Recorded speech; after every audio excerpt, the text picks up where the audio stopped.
Welcome to the stream.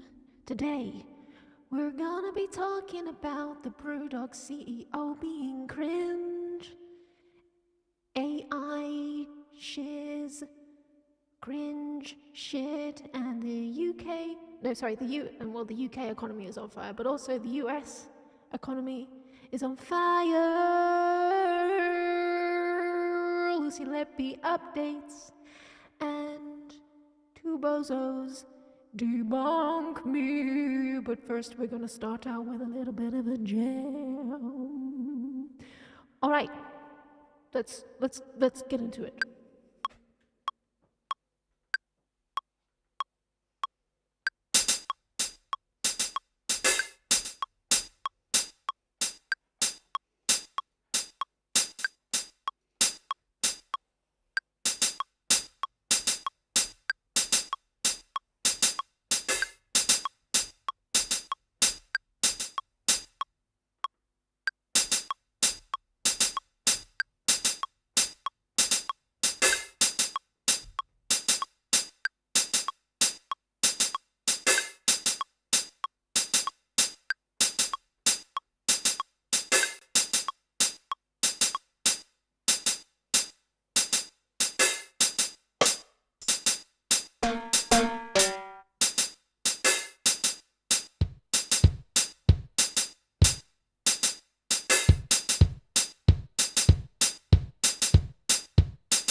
It's more delayed and more reverb on that bitch.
you motherfucking bitches.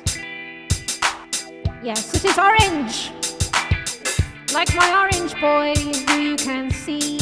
Well, you can't see because it's so dark down there, but he is in that bed. You will no doubtedly see the orange boy later.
Does she have it?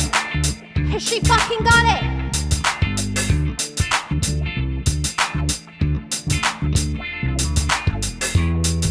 I mean, well, that bit was a bit awkward, wasn't it?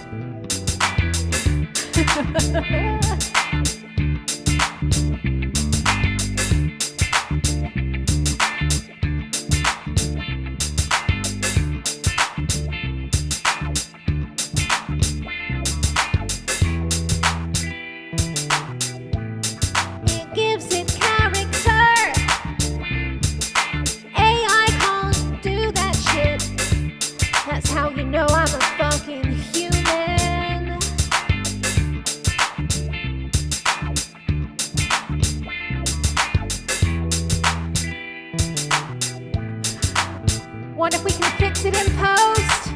Shall we fix it in post? Or will I make it even worse?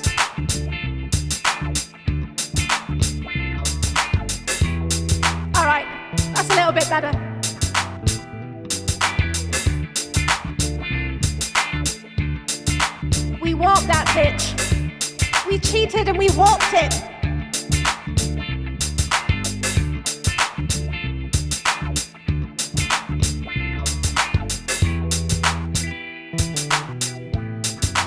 She's good for a cis woman.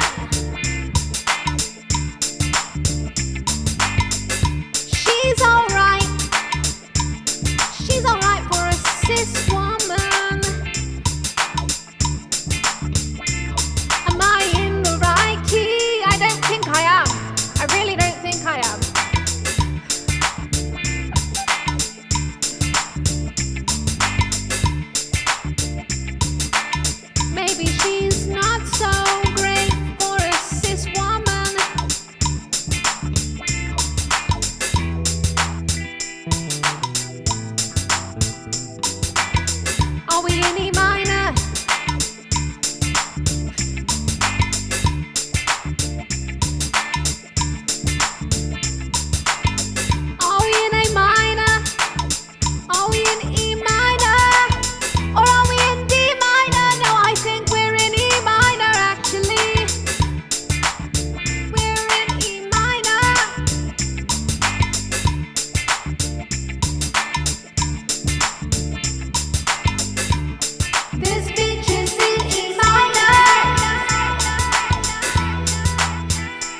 Encore!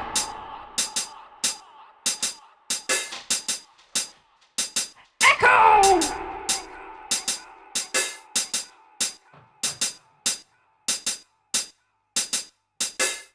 Alright. Shut up. Alright, let's get some, still got effects on my voice. There we go. Let's get some Wi-Fi on. That was fun, wasn't it? It was a kind of reggae feel. I've not really done reggae feel before.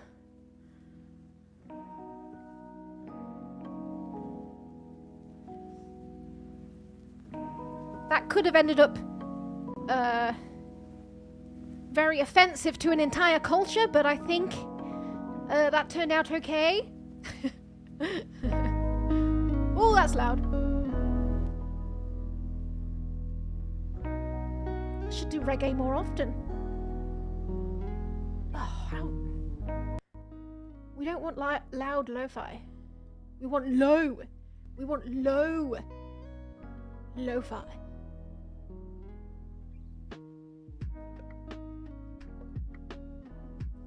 All right.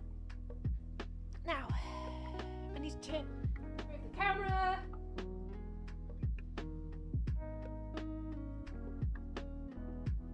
So you can see. So you can see my wonderful face. Wait, is that too low?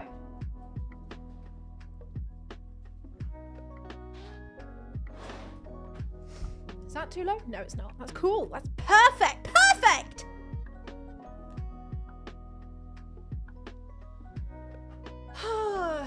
Lo-fi beats to organize and rise up to. Absolutely.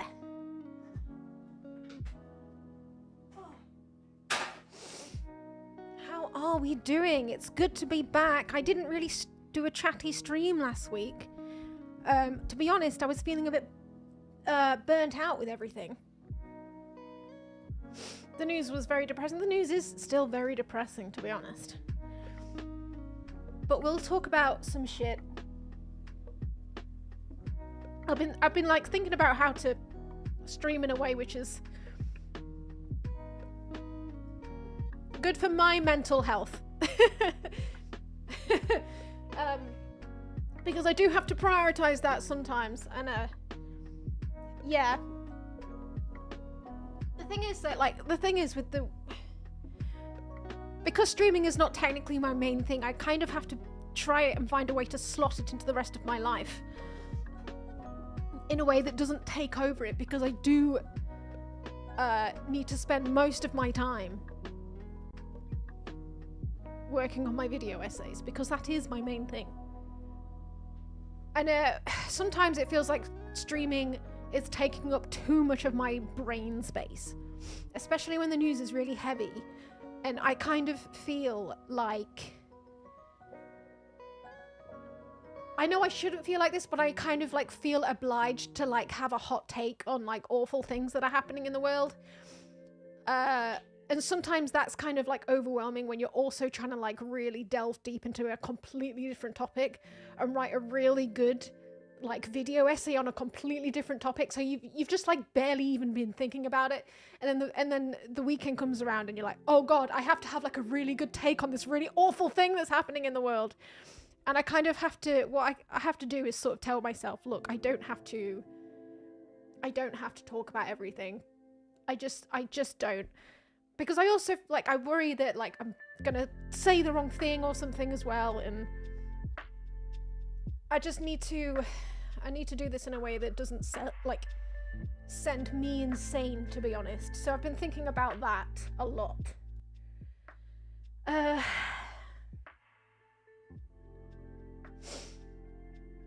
Just remember that self-care is just as important as being there.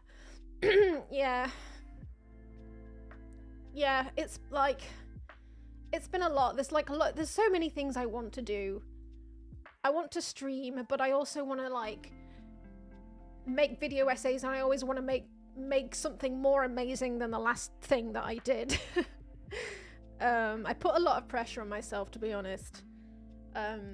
And like, yeah, I just sort of need to tell myself, look, I don't have to talk about everything that happened. And I think what I also need to try and do a little bit is like not stream for so long. Like, I know some of you like it when I stream for like 7 hours straight, but honestly, I think I need to sort of try and not do it for so long. I think I need to log off a little sooner, because then I won't drink as much and I won't feel awful the next day, for a start. But also, like, when I stream for that long, like later on in the stream, I do get a little bit more tired, and then what I tend to do the next day is beat myself up that I streamed longer than I should have done. And because I was getting tired, I'm like, oh, well, because I was tired, I wasn't like giving enough like great hot takes. I was just sat there like half pissed, like, ugh, next thing, no comment. And I just like beat myself up because I think I've done a really bad job at streaming, which is also not good for my mental health. But yeah, I beat myself up a lot, and I need to just rein that in a little bit, and I need to figure out what changes I need to make to things to like, so I don't just beat myself up so much.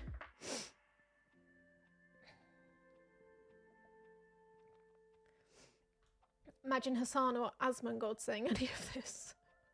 Have a 1 o'clock curfew. Yeah, I need something like that. Yeah, I just need a cutoff point, so I don't drink as much, because I am honestly like, I do also want to cut down on drinking. I want to drink less beer. I know. Where's my soundboard? I need where's my gasp? We're here. Just look after yourself, Vex. Aww, thank you. But yeah, I do genuinely, I think I need to cut down on beer. So, yeah. But I will never cut it out.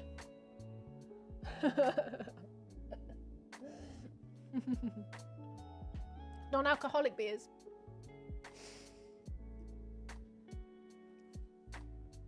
But like, yeah, cutting down on alcohol in general is what I'm aiming to do. So no, I'm not going to replace it with gin or something like that.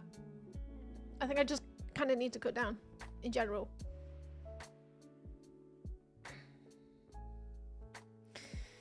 So yeah, that's what I'm trying to do. I'm trying to like not drink during the week whatsoever, and not stream so long so that I don't wake up with a hangover and feel like I've done a shit job at streaming because I was too drunk and or too tired to like be compos mentis.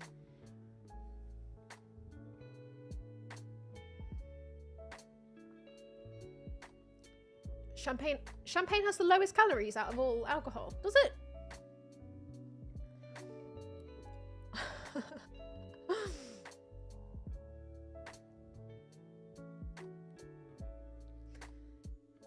Yeah, the aim is to not become anything like Asmongold. I don't want to be waking myself up in the morning with a dead rat.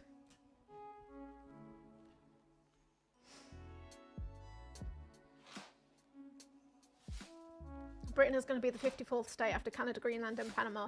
Yeah, probably. The way things are going.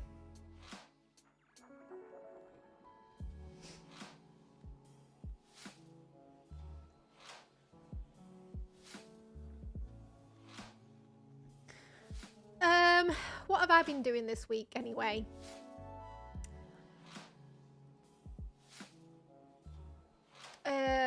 Before we get into things, I have my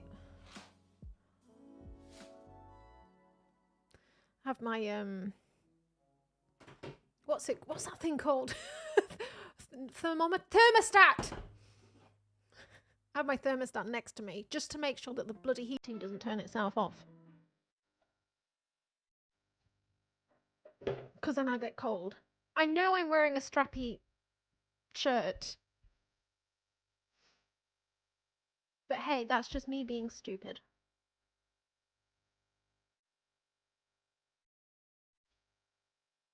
You never considered that thing doesn't need to be on the wall. It doesn't. Set it free. Set your thermostat free. Although I do try and keep it on the wall because it's too tempting. When it's right next to you, it's too tempting just to be like, up, up, up, up, up, up, up. And then it will cost you dearly. So I do try and keep it on the wall. So I have to physically get up when I feel cold to turn it up. Buy a fucking... I have plenty of fucking hoodies. A hoodie! I got plenty of fucking hoodies. Why am I Scottish now? Because we're going to talk about James Watt. That's why I'm Scottish. I've been listening to him a lot this week.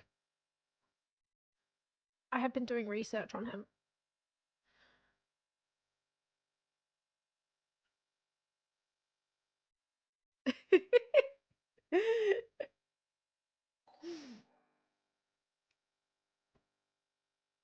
James Watt?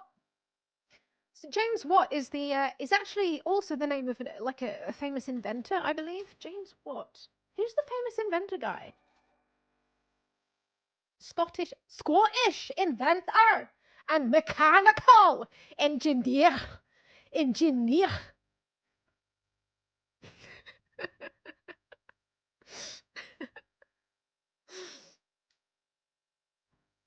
I'm assuming that's who we named Watts after. Just a guess.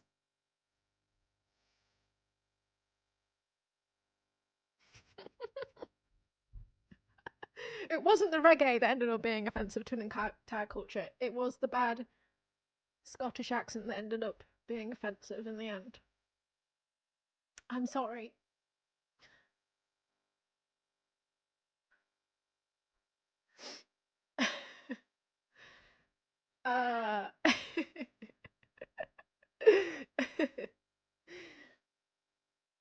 That was Scottish. That was Scottish.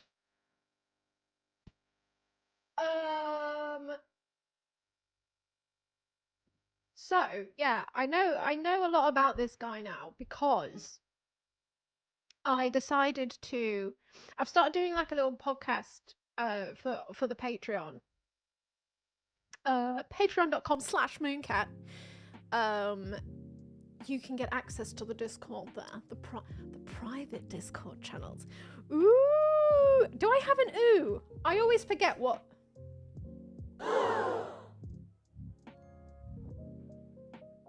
No, I just have a gasp. I need an ooh. Bruh.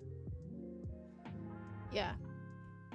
But also, I'm trying to do some like content for Patreon like every month that doesn't take me away from my main project too much. So I decided. So I thought what I'd do is I'll do a little bit of research into James Watt and write a little thing about him, like a little silly little script that I could read off for this like video podcast that I'm doing for Patreon. But it ended up like, as with everything I do, it ended up being quite long, but it's not ended up being like a 90-minute video essay.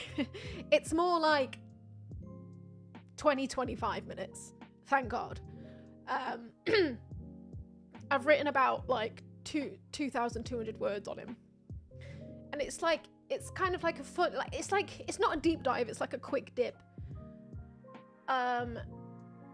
So I think I am gonna make it into a Patreon podcast, but I think what I might do, I don't know, I'm still questioning this, but what I would like to do is like a series of, along with my longer video essays, I'd like to also do like shorter, like quick dips, along with the deep dives.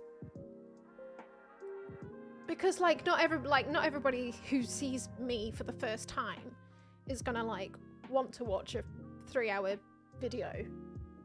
I mean, like a lot of people do, which is cool, but a lot of people won't. So I need to do something like shorter form, and I would love to do like a sort of screen wipe style like sub 30-minute video that's just kind of silly and is a quick dip on someone or something that is interesting to me. And I think that that's what that script could eventually possibly like turn into.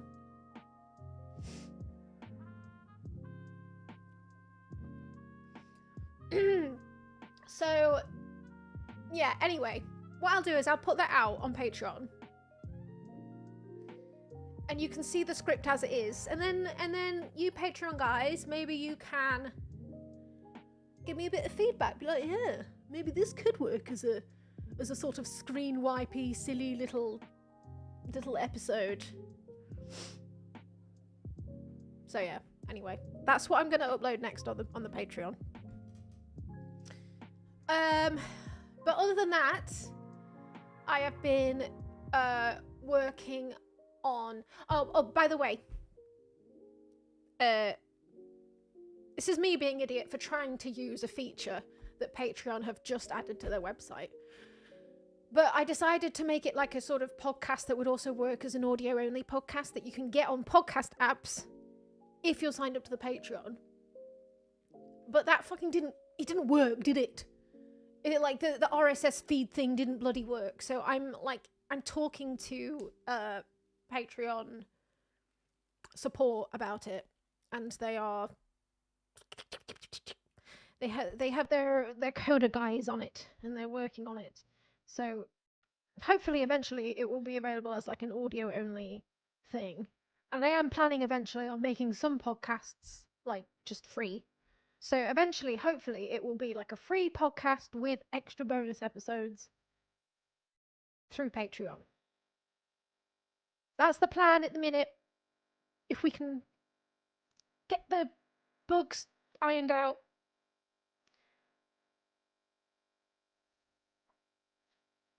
It worked for me. I didn't know it was a video till afterwards. What is that on?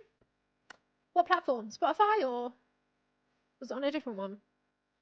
That's good news. That means it got somewhere.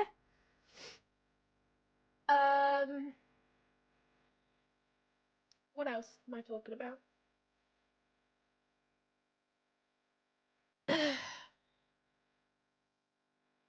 Patreon app on my phone. Oh, okay. Oh, it's supposed to be going out to other platforms like Spotify. So yeah, that's that. What else? What else was I going to talk about?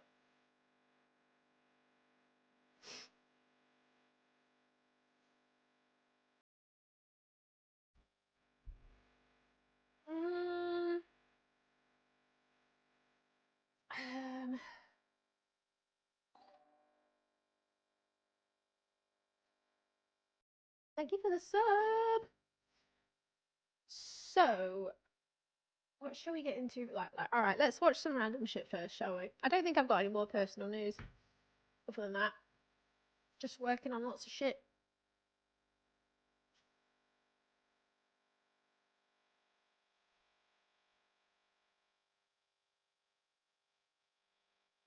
Do you have any wax warmers or candles? Or any sort of scent producing devices in your room? Only these pits, baby!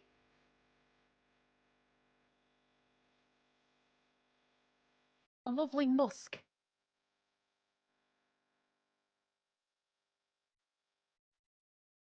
Have you seen the video from Back to the Science about Letby? Back to the Science, is that something on YouTube?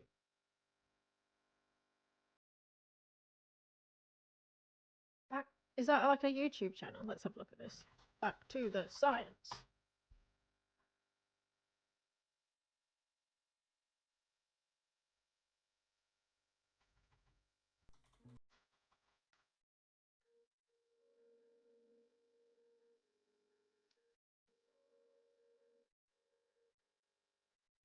Oh, is she like,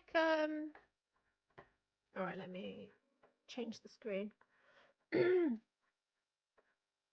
We're in the forest.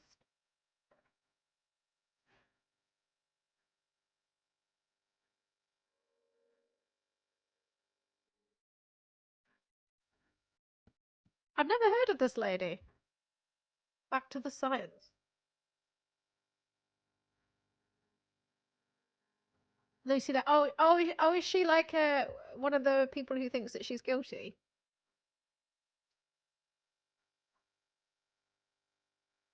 The strange parallel between Lucy Letby supporters and anti-vaxxers. What? It's usually about COVID misinfo. Oh. Well, that's the thing. Like, is she a bit of a right winger then? Yeah, she says that she's a scientist. Is she like dressed in a pink lab coat?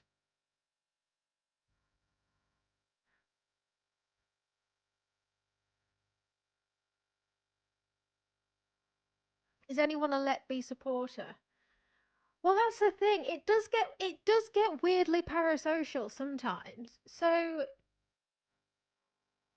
oh, I'll show you something that I saw in the news.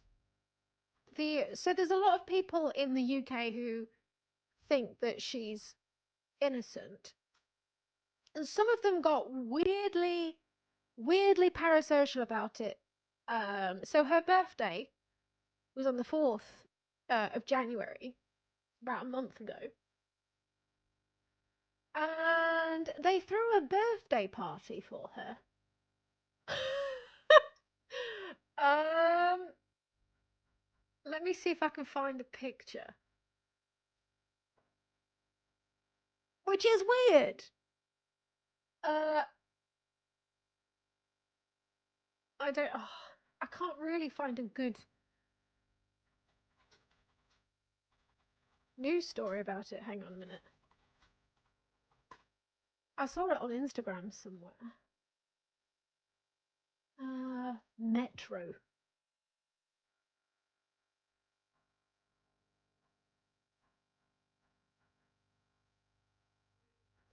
No.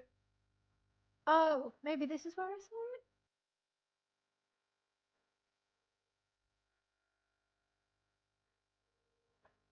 35th birthday. Ah! Letby spent her 35th birthday locked up, having been found guilty of murdering 7 babies and attempting to murder 7 more on the neonatal There's a unit picture where of them she worked. somewhere. Her fans met at the Windmill pub in Clapham, having found each other in a Facebook group. The group is a place where people discuss their beliefs that Letby is innocent and a victim herself, and advocate for her to be freed. Pictures from the event show 4 attendees holding up a homemade banner reading "Happy Birthday, Lucy," and a blatant miscarriage of justice. One of the Alright, we've got someone posted a picture here.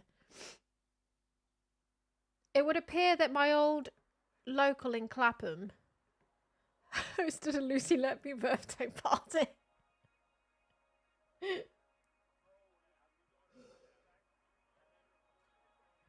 A bit weird. A bit weird.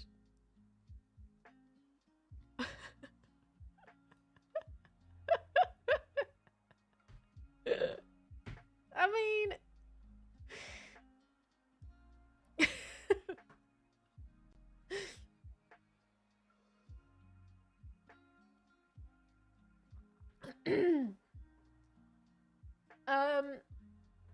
right. But seeing as we're talking about Lucy Letby, we'll get this out the way first. It's a beige cake. That's hilarious that they got her a beige cake, because that's exactly what the police called her. They called her beige. Is that why it's beige?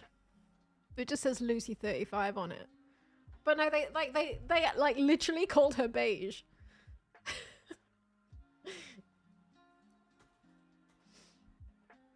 Because like the point that the police are trying to make is that she's like such an ordinary, boring person, which is kind of like a mean thing to say about someone that you don't know in itself. Oh, they're so beige, they're so normal. You don't fucking know her. How can you say that about someone that you have never met before?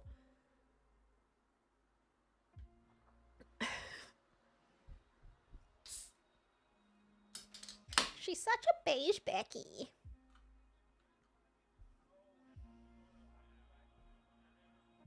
Imagine if it's found that she's 100% guilty. Yeah. that does cross my mind sometimes. Like, what if she is actually guilty? But there's not enough evidence. Like, if there was enough evidence to prove that she's guilty, I would have seen it by now. Believe me, if there was something that convinced me that she was guilty, I would have seen it by now. There is nothing out there. Right, what have we got? We've got Nimbus Hazy IPA, Jidler's Tipple. Jidler's Tipple. Oh, wait, hang on. Oh, focus, you bastard. Nimbus Hazy IPA, Jidler's Tipple. Can you do the full Lucy Letby recap? I'm out of the loop. Well, she was convicted, she was found guilty of attempting to murder 7 babies and murdering 7 others in the court of law. And ever since that she's been found guilty, that's very good, 2/3. There's basically 2 parallel universes going on with everybody who knows anything about this case. There's 2 parallel universes going on in the UK right now. People who think that she's guilty, and people who think that she's innocent. So what I'm looking into is why. Both sides, why? What is going on? You're the bestest. Oh, thank you so much. There's going to be another press conference on Tuesday. She's got a new lawyer now. So she originally had a very good lawyer in her original case. A Casey. He is a King's Counsel lawyer.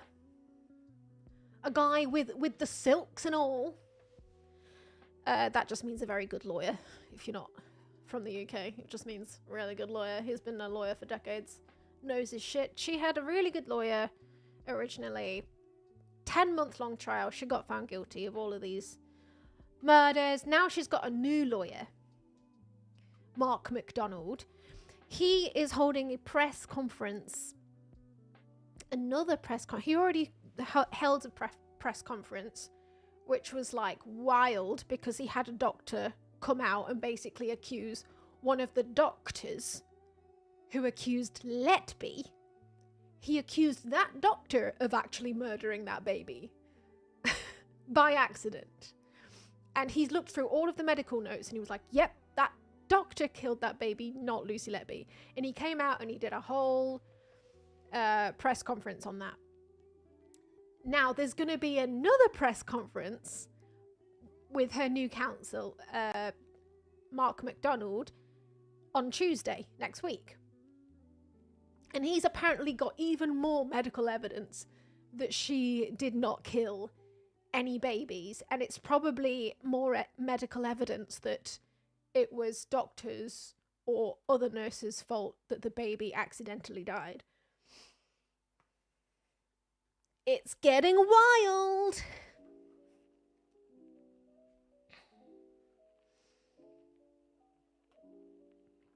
The same way that the doctor was involved with the baby the year before.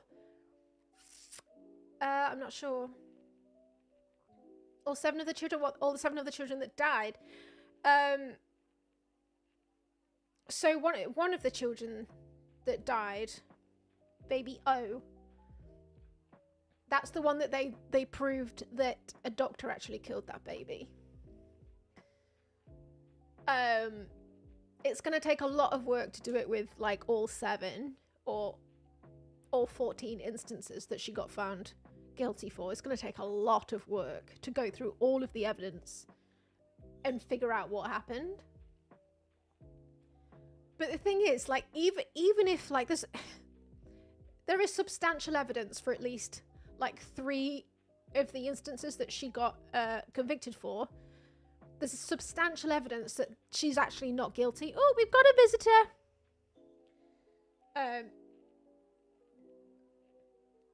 And you've got to think, well, like, when you hear that, you might think, oh, well, she was still found guilty of the rest of them. No, if you even find problems with 3 of them, that really, really puts the rest of the convictions, like, on very shaky ground. Very shaky ground.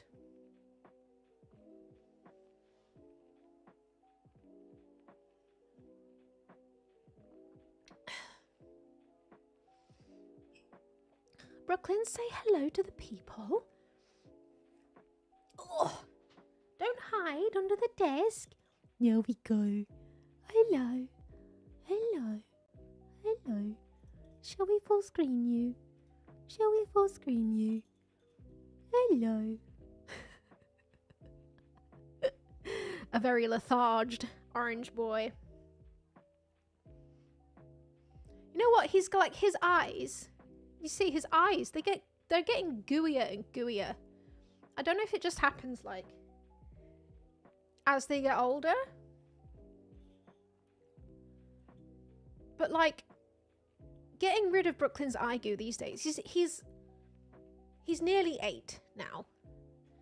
But getting rid of his eye goo is becoming, like, a full-time job in itself. Like, I can't just, like, pick little bogeys out anymore. I have to full on get a damp cloth and wipe his face clean every day now.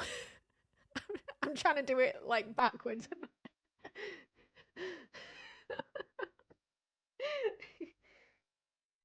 Aww. I don't know if they just get gooier as they get older. When they get older and they sleep more and more, they get more goopy. Yeah, he is sleeping a lot more. I think he's just becoming an old man. You have to start, like, feeding them senior cat food when they get to, like, 7 years old. It's like he's only really, like, he's less than halfway through his life. If he lives his you know, his full expectation, which hopefully he will. Wait, 7 years old is senior. You're not senior, are you? You're still a young little whippersnapper, aren't you? A young little whippersnapper. He is pretty sprightly still when he wants to be, but he does sleep more than he used to. Your cat's a 12. Your cat is 15. Oh, going strong. 10 or 11 is senior, and then later they come super seniors.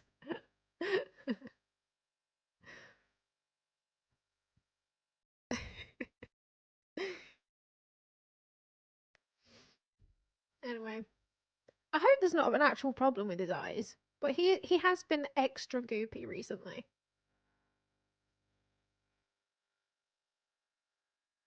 He is finding himself. I don't think there's actually anything properly wrong with him, but I'll probably mention it the next time we go to the vet. But I think he's fine. He's just becoming an old man. He makes old man noises more and more. Like when he's sleeping, he just sort of goes.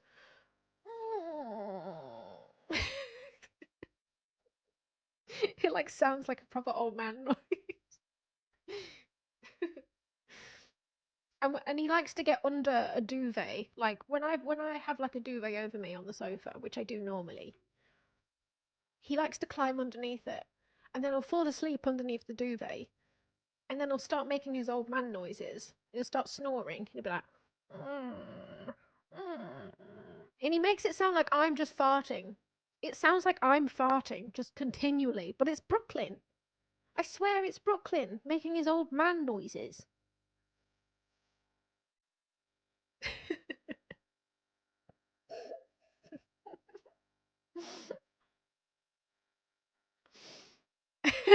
I don't fart. I'm a lady. Okay? Anyway, we were talking about Lucy Letby.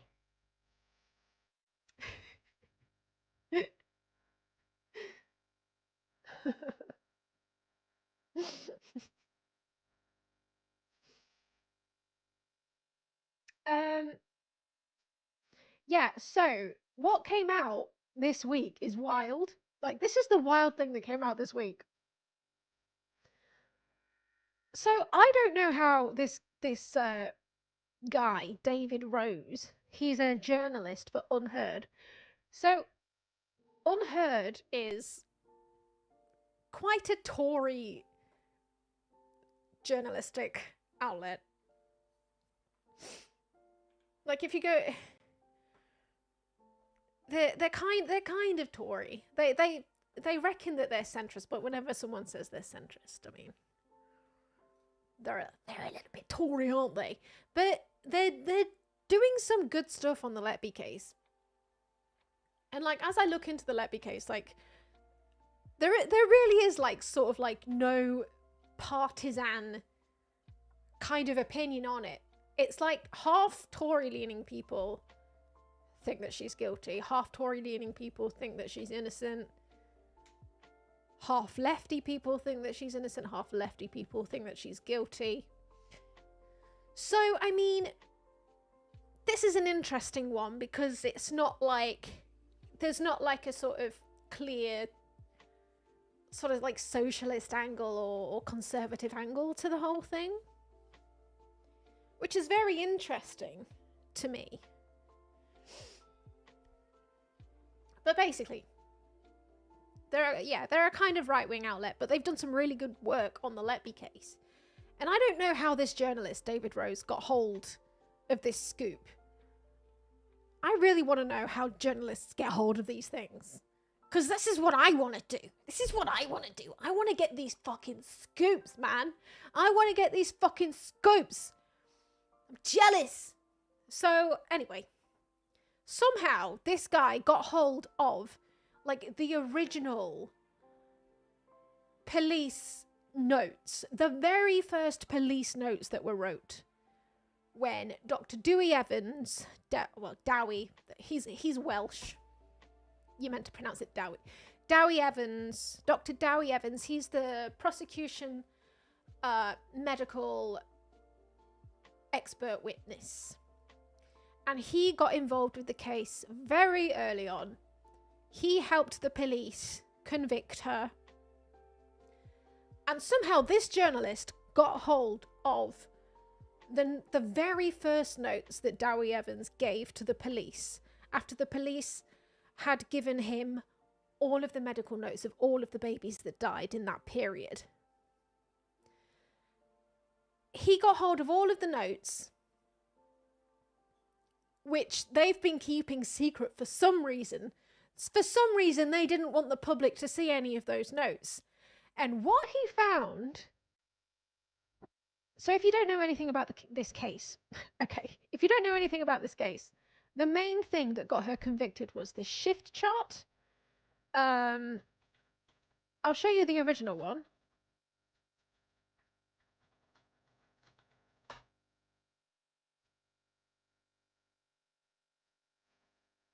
So this is the shift chart that essentially got her convicted, because they basically said every time she was on shift,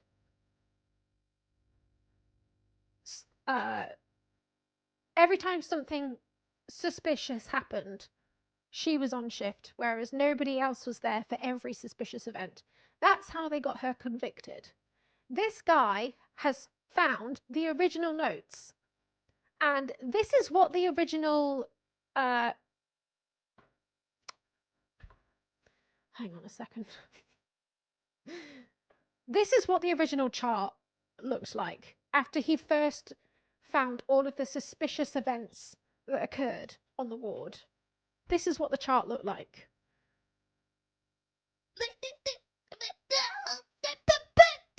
How many fucking gaps are on that chart? Hello? And for some reason,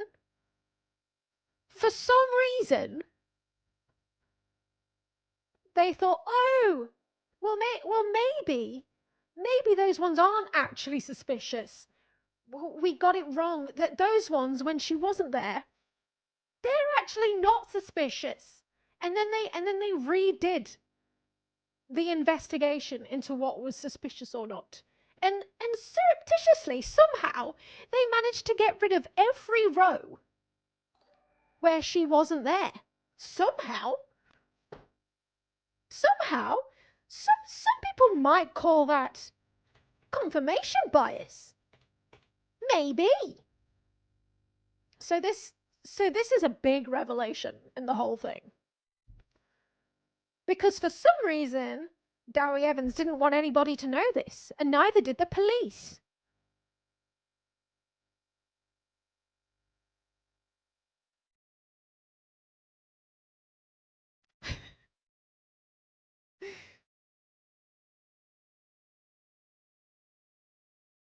So anyway, it's difficult to explain without an entire video explaining it, so I'm working on it. I know it's hard to understand. That's what I'm working on. But luckily, that's what drives me. That's what gets me up in the morning, is like attempting to explain complex things in an accessible way. That's what gets me going, baby. So it is difficult to explain just like on a stream like this. It is, unless you like know like loads of stuff about the case already. It's difficult to explain, but this is wild. Take my word for it.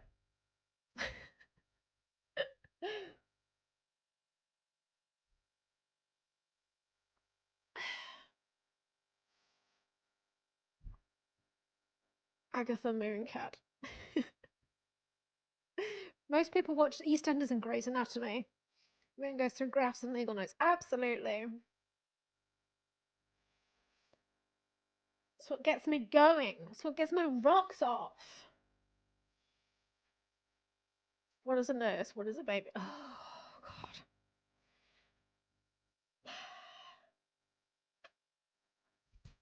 Am I going to have to explain what a nurse and a baby is in this video? Oh, what is a graph? What is Excel? What is police? What is love? Baby, don't hurt me. How are babies made? Hey, Jinx! Two of you said that at the same time. Jinx! Jinx! Jinx!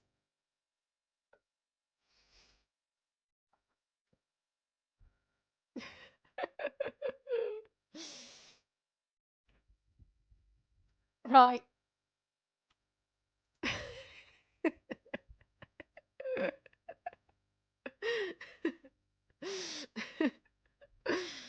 But no, it's very interesting. Believe me, this is all so interesting because it's about like epistemology. It's about the pursuit of truth and how the justice system gets it wrong in the pursuit of truth. And it's also about how it actually covers like so many systems that we have in the UK. And also there's a lot of parallels with the US and other countries, obviously. But basically, Lucy Letby could have fallen through every like crack in every system. So there's a thing called, what's it called? The Swiss cheese model. And this is what I'm thinking about everything now in terms of Swiss cheese. It's not very vegan of me, but still, it's a very good way of explaining things, like systems thinking. So basically, in terms of the Lucy Letby case, you can think of every system like a slice of Swiss cheese with holes in it in different places. Okay? Listen to me. You guys are like a freaking kindergarten class. Stop thinking about cheese. I'm trying to explain systems to you. So basically, if you think of every slice as like, so this one is like the NHS. And this one is the police. And this one is the justice system. Right?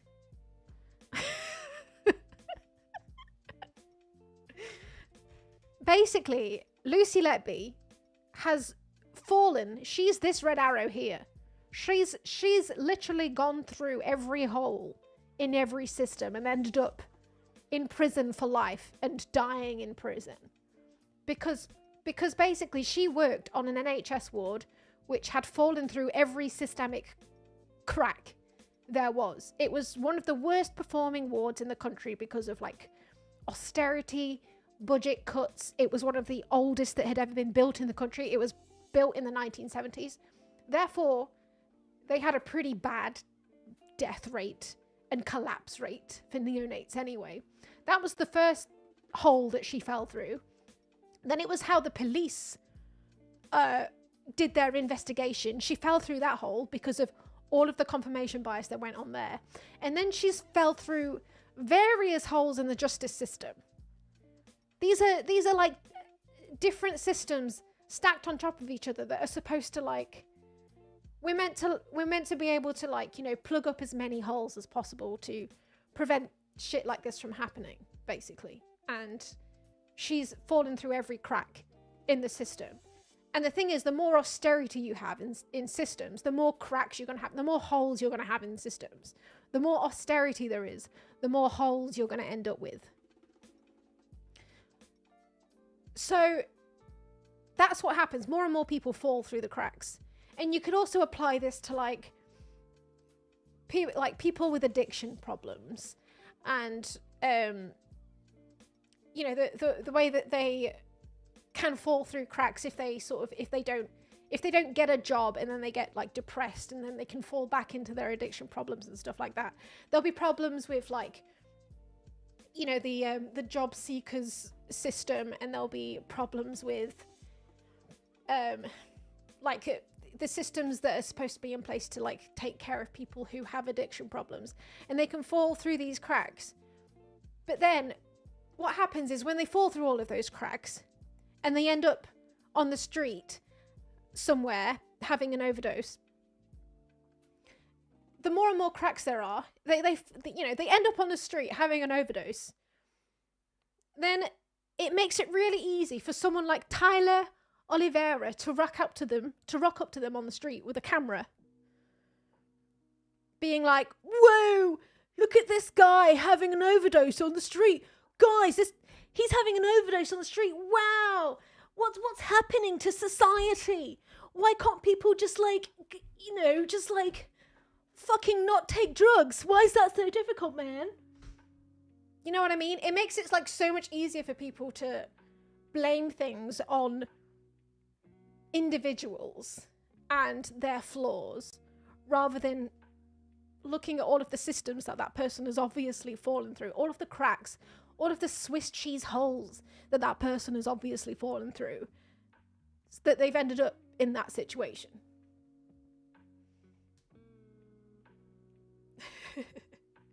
But how did this happen? Yeah.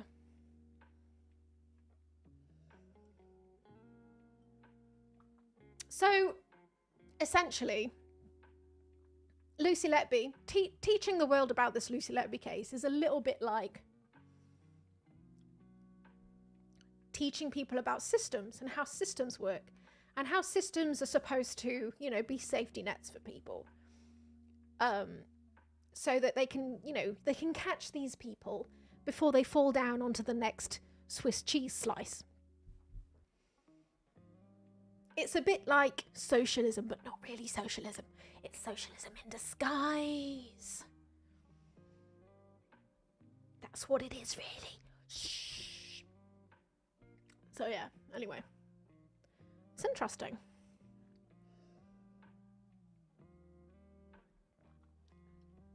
Swiss cheese does not have lactose. Oh, fun fact.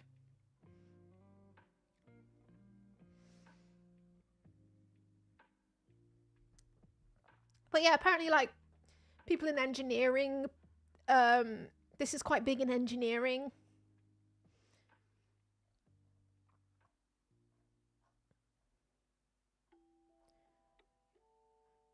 The framework has been applied to a range of areas, including aviation safety, relevant to what recently happened in DC.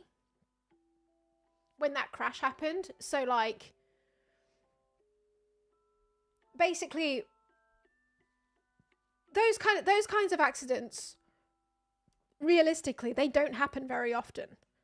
That means that the systems that you had in place to stop things like that happening were working mostly okay. But obviously Donald Trump came along and was like, DEI! It was DEI!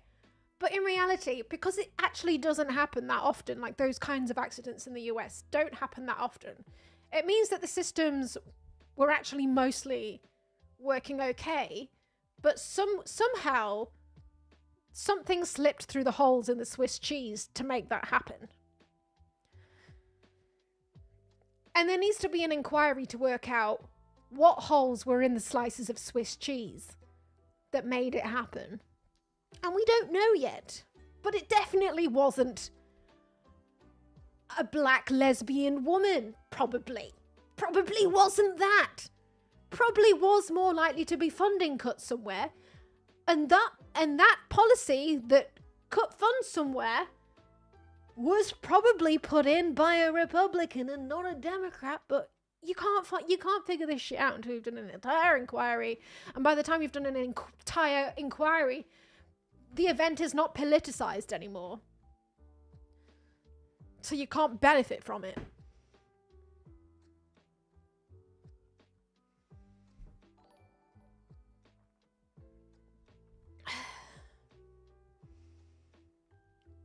The slices of cheese in the US aviation industry are more holes than cheese, it seems.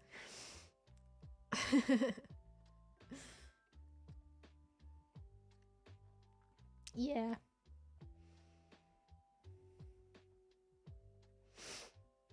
So there you go. This is a good way to think about systems. Systems thinking. It's the Swiss cheese model. But the thing is, like, Donald Trump has obviously come out and politicized that event straight away. Whereas the Democrats could come out and immediately politicize this in a fucking shitty way also if they really wanted to, and be like, actually it was because of funding cuts. But I've not seen a single Democrat come out and say that. Probably because they think that they're above that. I don't know. But like, this is why they fucking win, because they immediately give a really fucking simple and wrong answer to things that go wrong. And the Democrats mostly don't want to do that. Just like, at least come out and call them weird or something. That crash happened because there was a really fucking weird guy at the controls of the helicopter. He was so weird. I don't know, but they don't want to do that. And yeah, I would feel shitty doing that as well.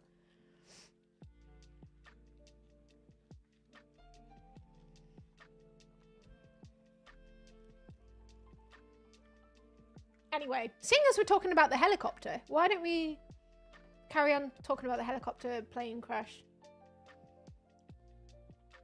But I do need to pee first. I do.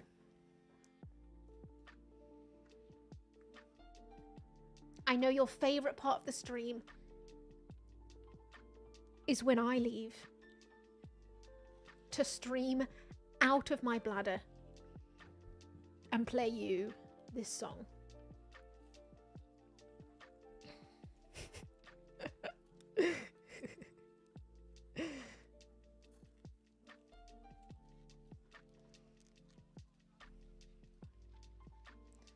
All right, let's turn off the lo-fi.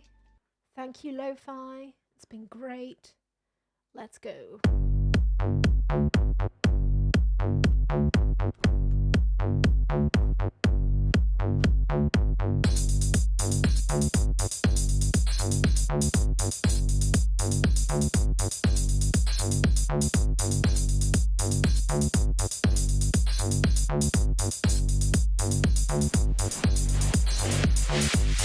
I can't talk right now. I'm making hits. I can't talk right now. I'm making hits. I can't talk right now. I'm making hits. I can't talk right now. I'm making hits. I can't talk right now. I'm making hits.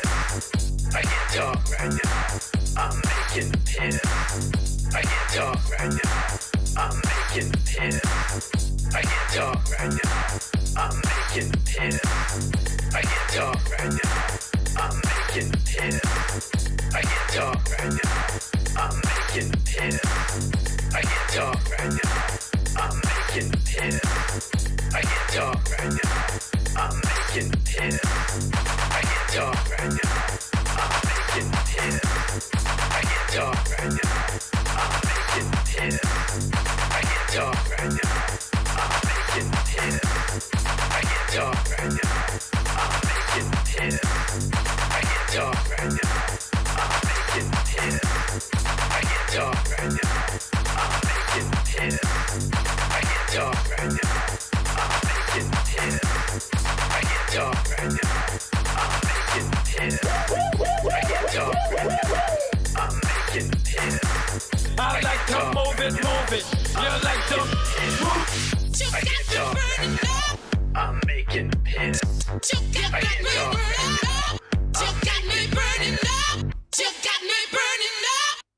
Yeah. Oh, terrible news. I just used the last piece of toilet roll. Oh, there's some on my desk. All right. Things are not as bad as I thought. All right. All right. So, we're done talking about Swiss cheese. Cheese. I'm sorry. No more cheese chat. This is a vegan stream. Pass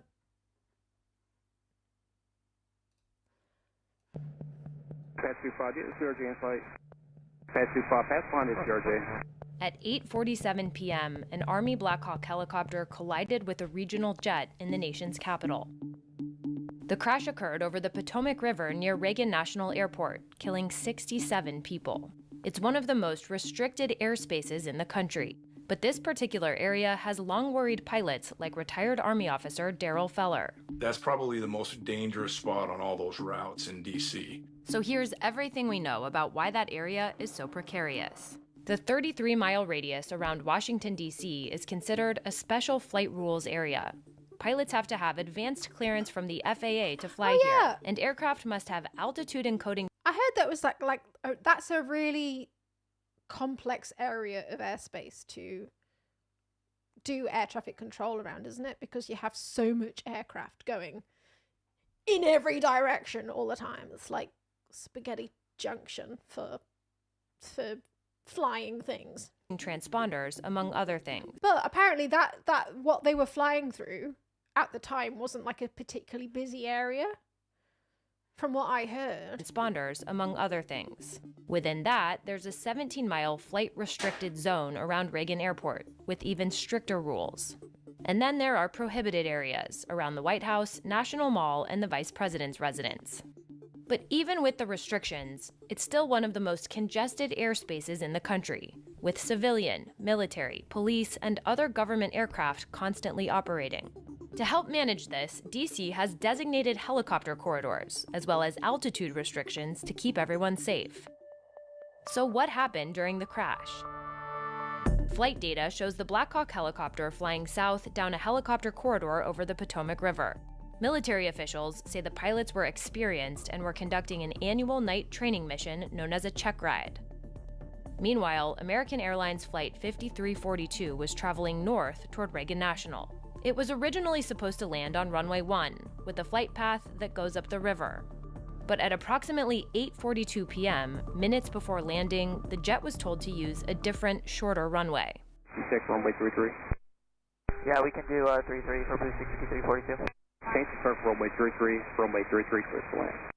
Runway changes aren't unusual, but it meant the plane had to bow right before turning sharply left and cutting across the helicopter corridor. a move that pilots say makes the jet hard for helicopters to see, especially at a low altitude. Confusion with ground lights is what it's called. When you're flying, That's what I was confused about most, actually. It was like, why couldn't the helicopter see the jet? Because you can understand, like, errors that happen with air traffic control. But, like, why couldn't they see? But, yeah, that makes sense. If you're looking at a plane with a background of, like, ground with the city lights behind, that would be a lot harder to see, wouldn't it? south and you get just to the east of the airport. Off to the left is southeast DC. And so there's a lot of city lights, street lights. I-295 is over there, so there's a lot of vehicle lights. What happens is low-flying aircraft will get lost in the background of all those city lights, and you can't see them if they're moving towards you, away from you, or you can't see them at all. There are also questions about staffing of air traffic control that night and whether more people should have been working. Another potential problem was altitude. Helicopters are supposed to fly below 200 feet in this part of the corridor, but flight data shows the helicopter may have risen above 300 feet as the airplane was descending from 400 feet. Officials say data from the aircraft's recording device still needs to be investigated to confirm. But Feller says even if altitude was a factor, something else likely went wrong before that.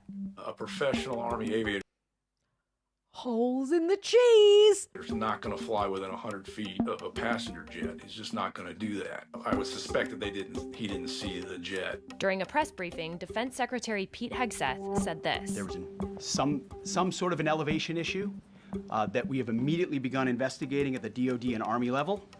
Army CID is on the ground investigating. Top-tier aviation assets inside the DoD are investigating, sir, to get to the bottom of it so that it does not happen again, because it's absolutely unacceptable. After the crash, the FAA announced it would restrict helicopter traffic in the area where the Black Hawk was traveling.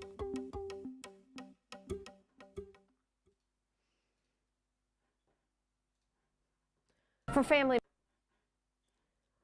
All right, let's pay some respects to the people. Members of those lost, the grief is only beginning to set in. And among those who died, two 11-year-olds. They became best friends doing what they loved, competing in skating events.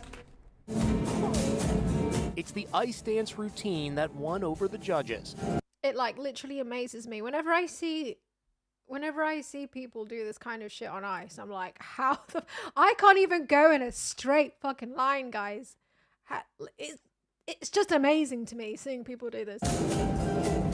I can't go in a straight line without face planting. 11-year-olds Sean Kay and Angela Yang gave each other a fist bump as their winning scores are announced.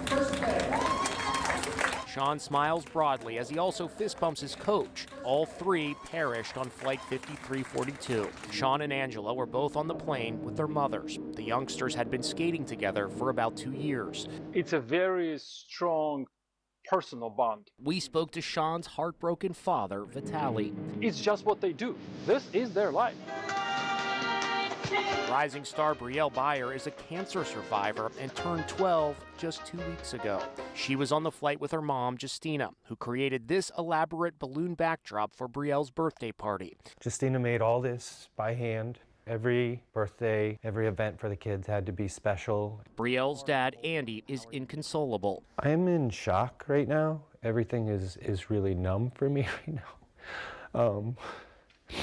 It's just, I think there's probably a space in my mind that I can't go to where all the pain is. It's like my daughter's room upstairs. I just can't go through that door yet. He's left to raise his 6-year-old son, Callan. So it's just me and him now, you know?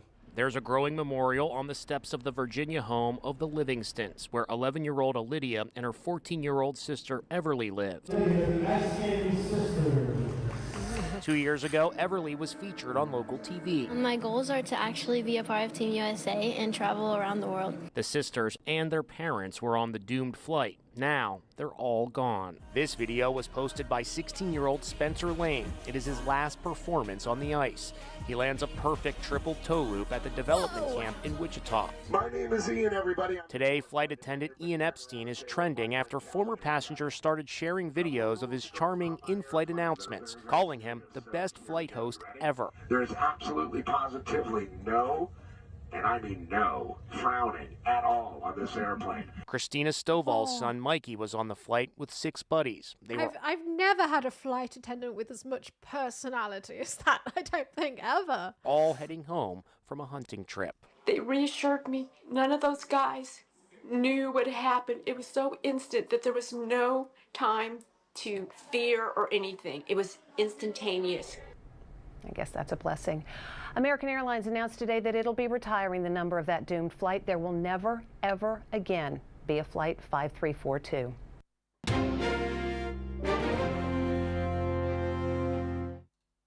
Anyway, a little bit of a search and rescue mission. A comedy video to cheer us up a little bit after that. And rescue mission was underway throughout the night. Bit of Michael Spicer.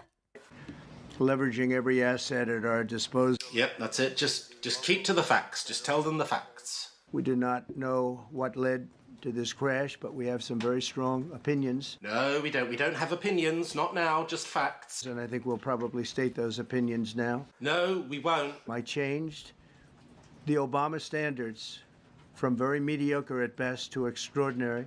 What does that mean? You remember that? No, no one does. But I do want to point out that... Oh no, what are you doing? Various articles that appeared prior to my entering office. If you're talking about that one article by Fox News, can you just put it away? And here's one. The FAA's diversity push includes focus on hiring people with severe intellectual and psychiatric disabilities. You're talking about an initiative which began back in 2019 to recruit people with targeted disabilities for a career in air traffic operations, which Fox News decided to turn into a misleading article for clicks during the Biden administration. And by the way, cast your mind back to 2019. Who was president then? I'll give you a clue. The colour of his skin is the same as his tie. This was... He's literally getting insanely orange. Like, what is going on? Like, obviously he can't do where his eyebrows are. So there's like a weird sort of white husk. That, like, what is going on? Is it correlated with something, how orange he is? Is there a correlation graph somewhere where we can work out why he gets more orange at certain points?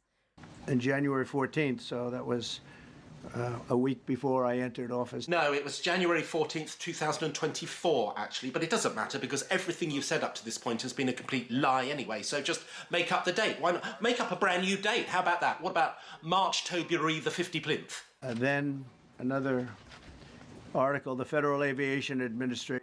There isn't another article. It's just that Fox News article. Where's this article coming from? The FAA is actively recruiting workers who suffer severe intellectual disabilities. This is the same Fox News article that you're reading from. Severe intellectual disability. What is he talking about? What is he talking about? You're just reading a different bit of it. Can someone explain paragraphs to him? They include hearing, vision, missing extremities. This is just their general diversity policy. Partial paralysis. It's just their general diversity policy. Complete paralysis. I mean, someone with paralysis can still do air traffic control, as far as I know.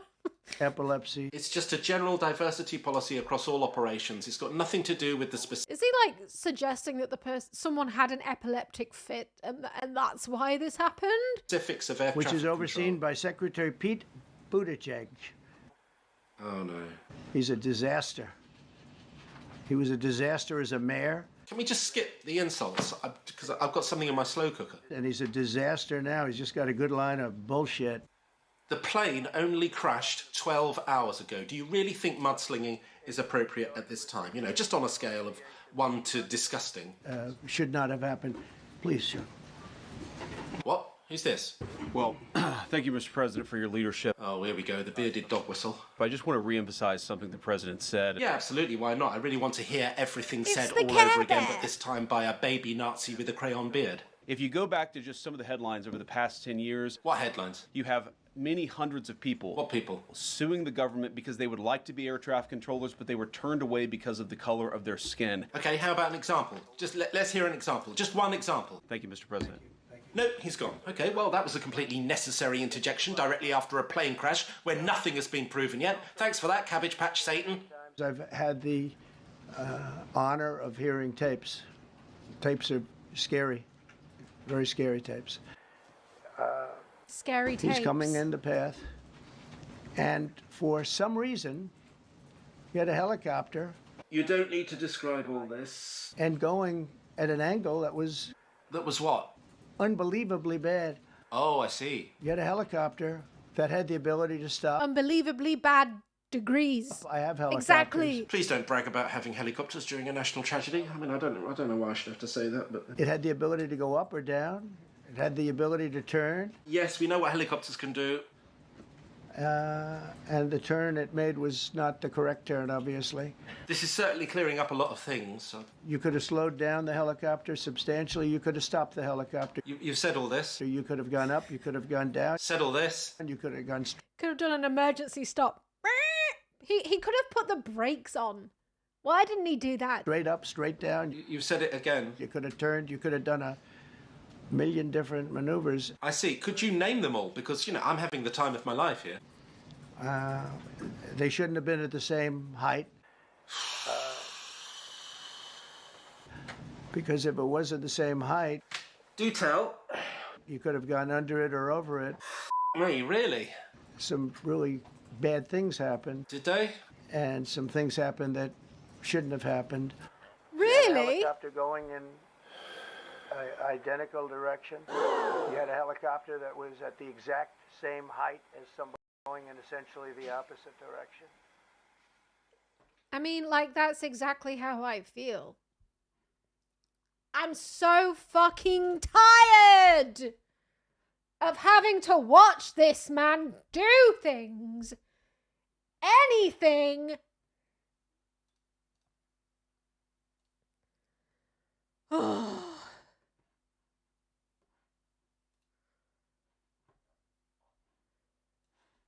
Trump gutted FAA days before fatal air collision. We still don't know what specifically caused the crash. An American Airlines regional jet collided with a US Army Black Hawk helicopter at about 9 p.m. on Wednesday night, reportedly killing all 64 people on the plane and the 3 soldiers in the helicopter. Authorities are still in the process of searching for the bodies of the deceased, but it's already being called the deadliest commercial plane crash since 2001.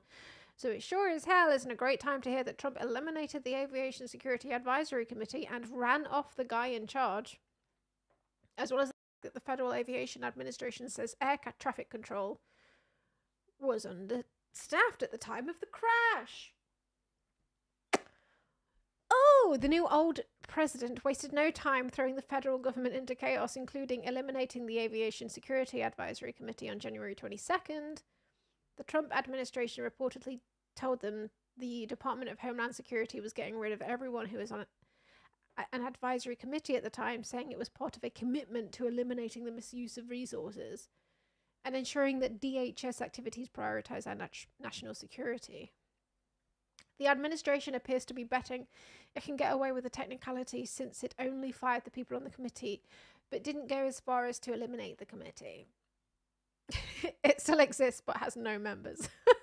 So technically, they aren't violating the 1988 law that required the creation of the committee. It's total bullshit, but it's also not like the Supreme Court has shown any sign that it will push back against Trump's illegal and unconstitutional moves.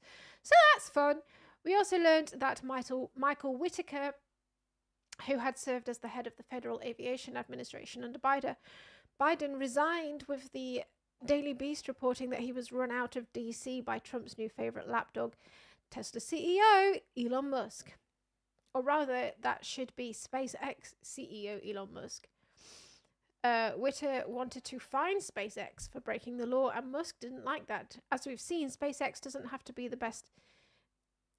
the best environmental track record, and if the government started enforcing those laws, it would get very expensive and inconvenient for Musk's rocket ship company. Musk hasn't been quiet about his distaste for Whitaker and the FAA, complaining many times on X. The social media site he bought and subsequently turned into a Nazi bar. Ooh, a Nazi bar!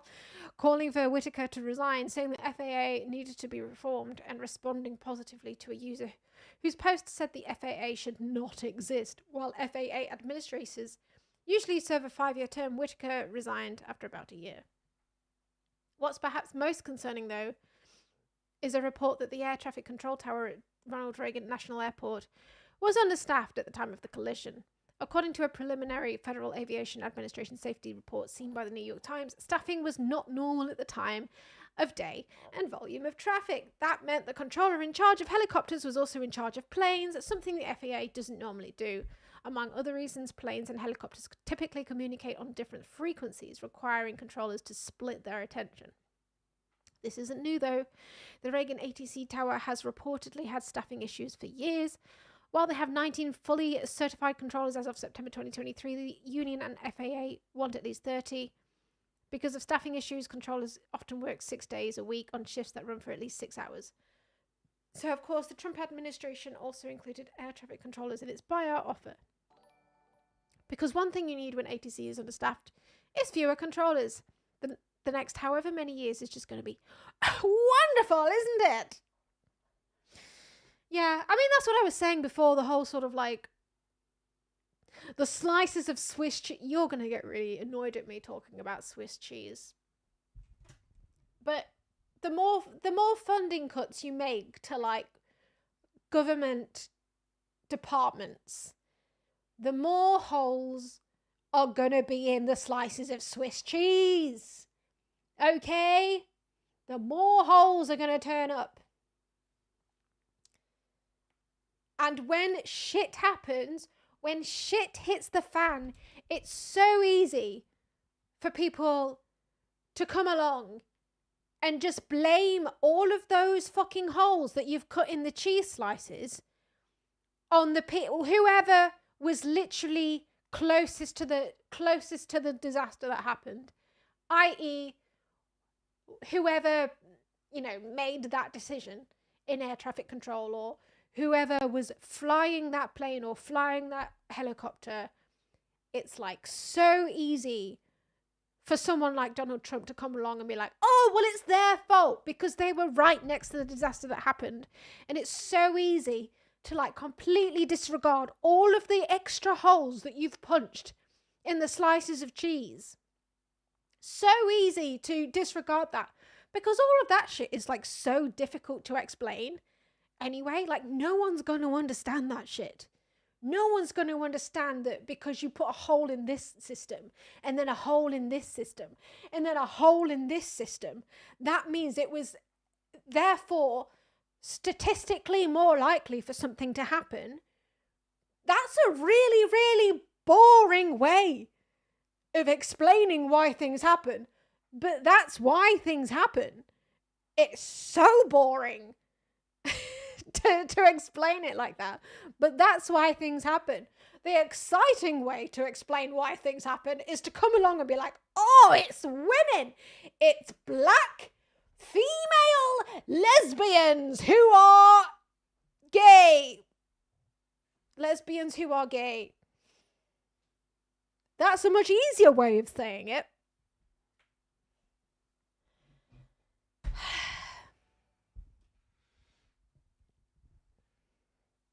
I guess I'm boring because I found that explanation a lot of fun. Maybe that's what the Democrat Party needs to become. They need to become the Swiss cheese party. They're the party that fills the holes of cheese. They fill the holes in the slices of cheese. That's what they do. That's what the Democratic Party needs to become.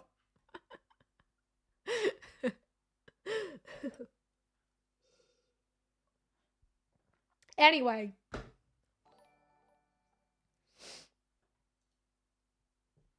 Did you know DEI is an anagram of die? So, the cheddar party. The cheddar party. Shall we get America out of the way? Let's get America out of the way. Like, fuck it. Let's get you lot out of the way first. Okay? So basically, I haven't read a lot about this, but apparently Trump is putting a load of tariffs on imports from Canada and various other countries. Is there a video on this that we can watch to get filled in? Shall we get filled in? No. I don't want to listen to music, YouTube. Trump.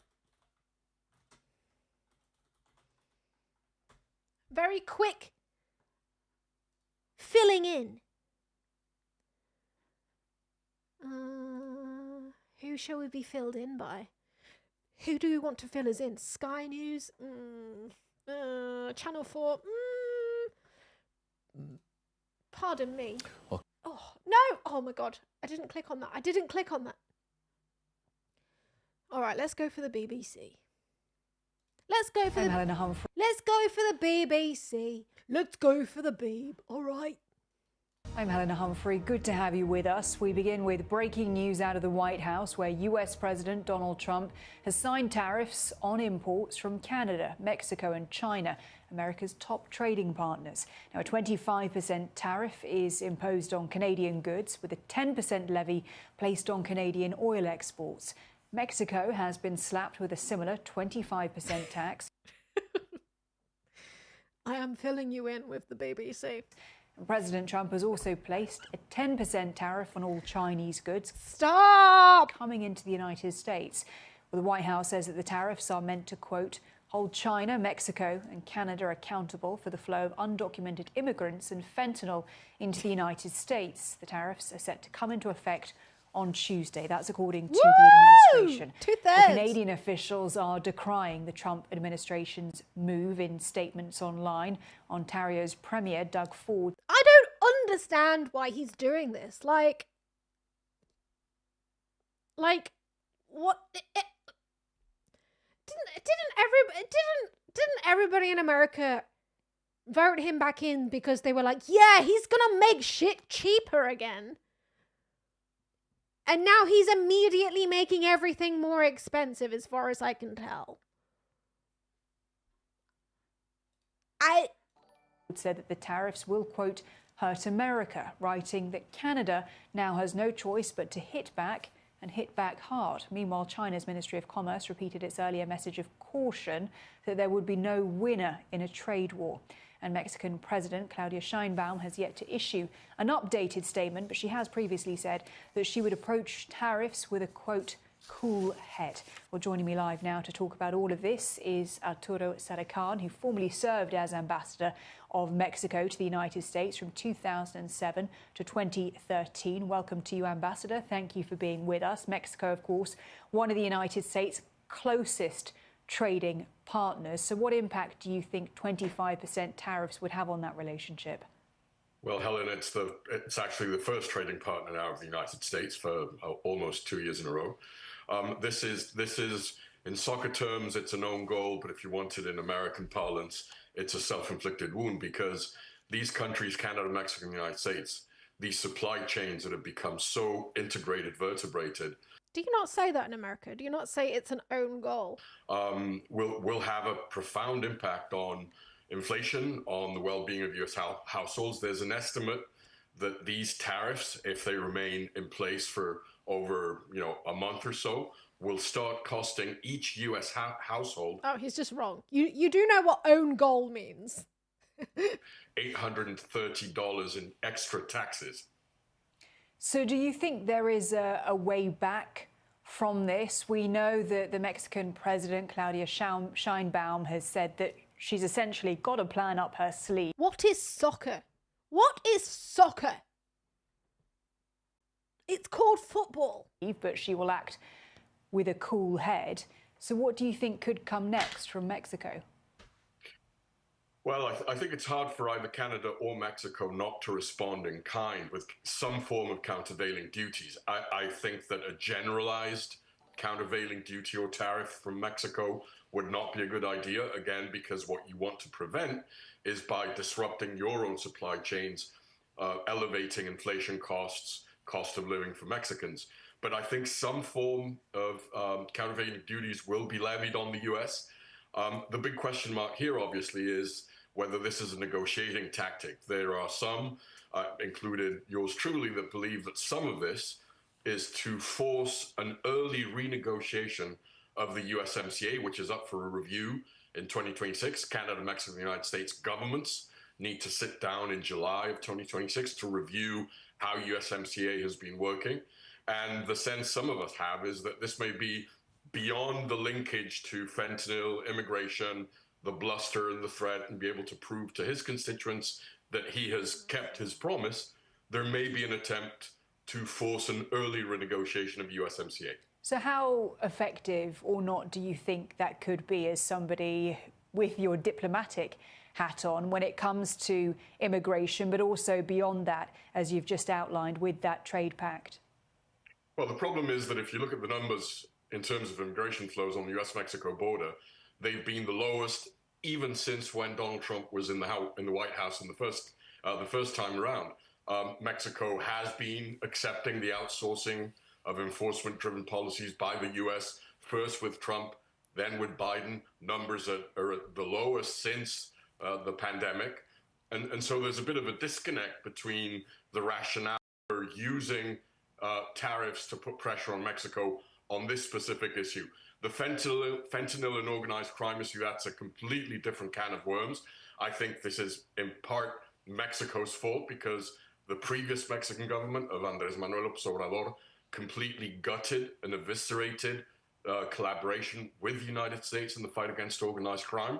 And this legacy in terms of what Mexico has been doing, the fentanyl trafficking that we're seeing coming either in precursors or fentanyl pills, this is an important issue. But where I think the President Trump has made a big mistake is on two fronts. Number one, this linkage, creating pressure points by putting pressure using different issues of the bilateral agenda, putting pressure on trade to get something to change in immigration or drug policy in a very, very complex, deep relationship. This is a bad move because it makes things much more difficult to manage diplomatically.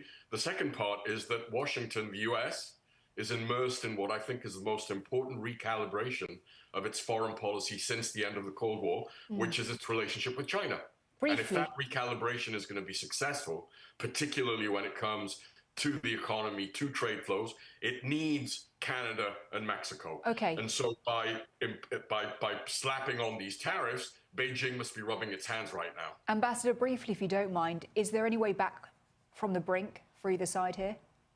Well, I'm giving visual aids to what he's saying. Might be. I think that there's a bit of a sense that there will be negotiations and conversations in the coming days. Maybe at some point, President Trump can claim that he has achieved his objectives, that Mexico is doing X and Y, that Canada is doing X and Y, and that he is suspending or putting those tariffs on hold. That is a possibility indeed. Arturo Saracan, who formerly served as ambassador of Mexico to the United States from 2007 to 2013. Very good to get your perspective. Thanks a lot. A pleasure, Helen. Woo! You're begging of me, no US talk? All right, just a little bit more. Just a little bit more. No, I will move on. I will move on.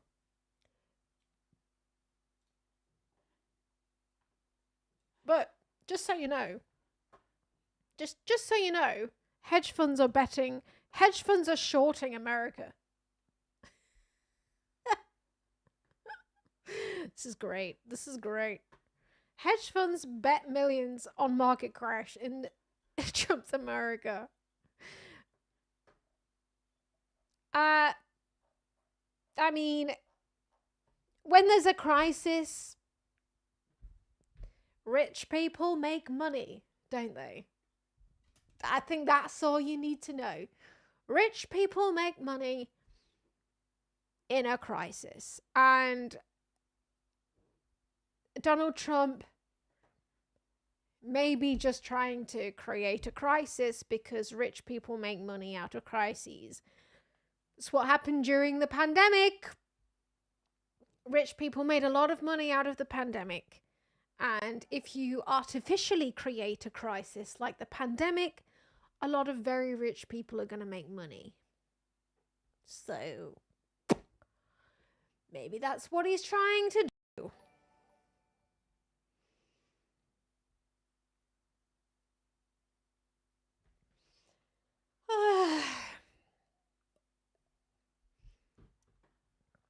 All right. Shall we see what's I actually haven't watched Bernie Sanders' recent video, but he is, mate, Bernie is killing it on the tube, man. He's killing it on the tube. Look at this. 2 days, like, why aren't other Democrats doing this? Look at this. 1.152 million views. 2 days ago. Why aren't other Democrats doing this shit? Why aren't they doing this shit that Bernie's doing? Like, literally, it doesn't even take very long to do. Just talk to the camera. Tell your supporters what they want to hear, what you're fighting for.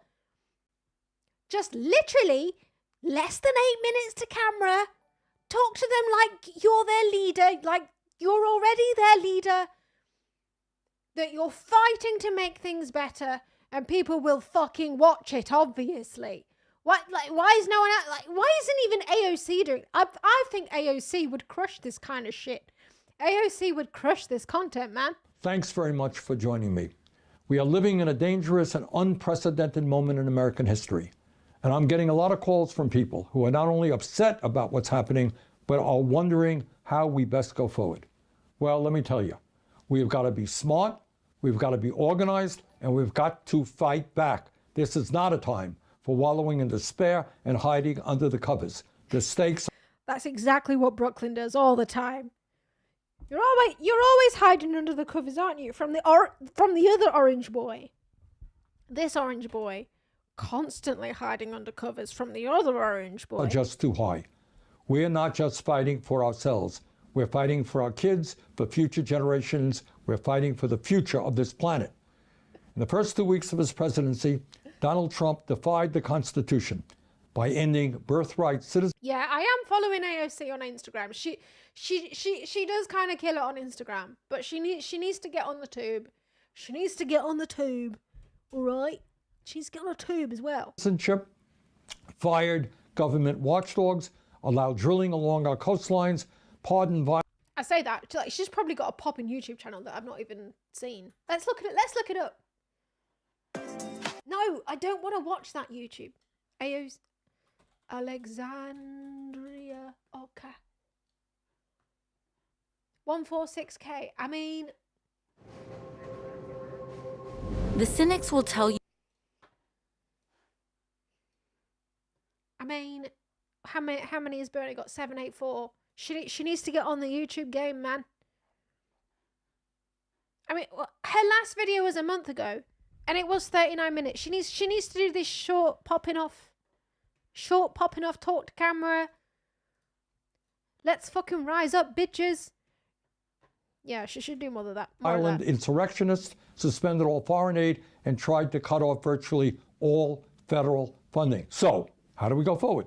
First, to be effective, we've got to understand what, in fact, is happening around us right now. Second, we need a short-term strategy. What do we do tomorrow and the next day and the day after that? Third, we need a long-term strategy. How do we build a movement that gains political power? Here is, in my view, a brief overview as to what is happening under Trump. Most importantly, the move toward oligarchy in our country, government run by the rich and the powerful, is proceeding rapidly. And it's not being done secretly. A little over a week ago, Donald Trump was inaugurated for his second term. standing right behind them were the three richest men in the world, Elon Musk, Jeff Bezos, and Mark Zuckerberg. Men who have become over $200 billion richer since Trump was elected and who now are worth almost $1 trillion. So I'm just going to slightly interject here because it reminds me of something else really depressing that I saw the last time that I decided to log into Twitter. Is anybody else like following that fucking account called Earth Updates? It was quite a funny account to follow on Twitter. And I recently logged into Twitter to see the updates. And I saw one from Earth Updates. And they were basically admitting that they voted for Trump. Whoever runs that account, they were saying that they'd voted for Trump. And they were saying that they'd voted for Trump because of the economy. And yeah, I unfollowed that account after I saw this post. But you're saying if you voted for Trump because of that, because of the economy. And he was like, I was clearly right to vote for Trump because as soon as Donald Trump won the election, essentially the reasoning that he gave for like the confirmation that he was correct was because all of the money went up on the graphs. But you've got to think that like that's how most people think of the economy. They don't think of it as like they don't think of it in terms of, no, that line going up is for the rich. That's for the rich guy. The line going up is for the rich guys. It's for the 1%. They don't fucking understand. And he was like, oh, I was clearly right to vote for Trump because as soon as he was elected, you could see all of the stocks going up. Bro! Like, that's how so many people see this. They see line go up and they think that they're getting that money. They think that they're getting that money. Like, it's like grafting so fucking hard, full time, for like decades and decades and not getting a pay rise throughout your entire career. But you see your boss get a bonus that's like a fucking £1 billion and going, oh wow, that means I'm going to get richer, guys. Oh, cool. Oh. Since Trump was elected and who now are worth almost $1 trillion more money than the bottom half of American society, 170 million people. But it's not just oligarchy that we should worry about. This country under Trump is moving rapidly toward authoritarianism. Just a few examples. In violation of the Constitution and federal law, Trump attempted the other day to suspend all federal grants and loans. That means he blocked funding for Medicaid, Head Start, food stamps, homeless veterans, etc., etc. Tens of millions of Americans, some of the most vulnerable people in our country, were impacted by that decision. Fortunately, Americans all across the country stood up in outrage and said no, no. And with the help of the courts, much, but not all of that freeze in funding was rescinded. You may have noticed that Trump is intimidating the media with lawsuits against ABC, CBS, Meta, and the Des Moines Register. If Trump does not like what media reports, he is threatening them with lawsuits, undermining the First Amendment. That is a direct movement toward authoritarianism. Now, that's a very broad overview of where we are today. In terms of short-term strategy, we've got to mobilize as strongly as we can against Trump's dangerous proposals. And let me just say this, importantly.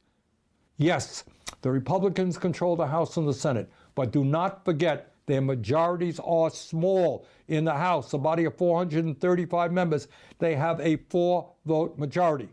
That is... It's not the only thing that's small, eh? Their majorities are small. It's a razor-thin margin, and their legislation can be defeated. There are a number of Republicans out there who won in Democratic districts by small margin. So let me tell you, these guys do respond to phone calls and emails. So It's tiny, guys. The majority is fucking tiny. You have to get a magnifying glass out to see that majority. there's a piece of legislation you disagree with, get on the phone and call the Capitol switchboard at 202-224-2131. And what is some of that legislation that we should be concerned about? Can't even hit the back walls of Congress. Republicans right now are working on what's called a budget reconciliation bill. The most important element, which would be a massive tax break for the wealthy, to be paid for by large cuts in Medicaid and other programs that working families and low-income people desperately need. At a time of unprecedented income and wealth inequality, when so many of our people are struggling to put food on the table, we must not savage programs for working families to provide huge tax breaks for billionaires. We must vigorously oppose Trump's efforts at mass deportation. Yes, we must strengthen our borders. Yes, we should deport people who have been convicted of serious crimes. But no, we cannot destroy families who have lived and worked in this country peacefully for decades. Not only is Trump's mass deportation program immoral, it will have a severely negative impact on our economy. I am laughing at chat, not what Bernie is saying is very serious, and you should listen. But also, if I'm laughing at chat. As all of you know, we are seeing extreme weather disturbances and devastation in our country and all over the world related to climate change. Think about LA, think about North Carolina. We must vigorously oppose this absurd drill, baby, drill doctrine, which will only make an incredibly dangerous climate situation even worse. And those are just a few of the issues that are coming down the pike. But we cannot just play defense. We have got to be on the offense. Please never forget that the agenda that we are fighting for is widely supported by work. There's a good video. What's his name? Innuendo Studios made a whole video about how the left is always playing the defense, always trying to defend itself against things, and how we should literally stop doing that, because it's just an argument technique that they use to sort of make it look like they're winning the argument, because all that really matters is how it looks like you're winning the argument. Innuendo Studios have like so many good videos that just sort of cover like the whole, like just why it always looks like the right is winning arguments and the left is not, and it's just like the sort of rhetorical techniques that they use. Working families all across this country, and we must continue to fight for that agenda. The American people do not want cuts to Medicaid and the privatization of Medicare. They understand that health care is a human right, not a privilege. We must continue the struggle for Medicare for all so that every American has the health care that he or she needs. That's not a radical. God damn, a freaking motorbike user had to ruin Bernie's video right at the freaking end. So that every American has the health care that he or she needs. That's not a radical idea. That's what Americans want. Federal minimum wage of $7.25 an hour is a starvation. It is what they want. Like literally, if you look at polling, Americans want healthcare. You look at the fucking polling. People want socialist policies. That's what they freaking want. But what do they vote for? Donald Trump, baby. That's what Americans want. Federal minimum wage of $7.25 an hour is a starvation wage. We must raise that minimum wage to a living wage, at least $17 an hour. If you work 40 hours a week in America, you should not be living in poverty. All over this country, we have a major housing crisis, and it's not just 800,000 who are homeless. It is millions of working families who are spending 40, 50, 60% of their limited incomes on housing. Instead of spending almost $1 trillion a year on a wasteful and bloated Pentagon budget, we have got to build millions of units of low-income and affordable housing. And when we do that, we put large numbers of people to work at good-paying union jobs. I could go on, but I conclude by saying this. The United States is the wealthiest nation in the history of the world. If we stand together and oppose right-wing efforts to divide us up by our race, by our religion, our sexual orientation, or where we were born, if we stand together, there is nothing that we cannot accomplish. Bottom line, let us go forward and fight for a government and an economy that works for all, not just a few. We simply do not have the luxury of moaning and groaning. We have got to stand up and fight back. We can do it. Let's go forward together. Thank you very much. Yeah, Bernie!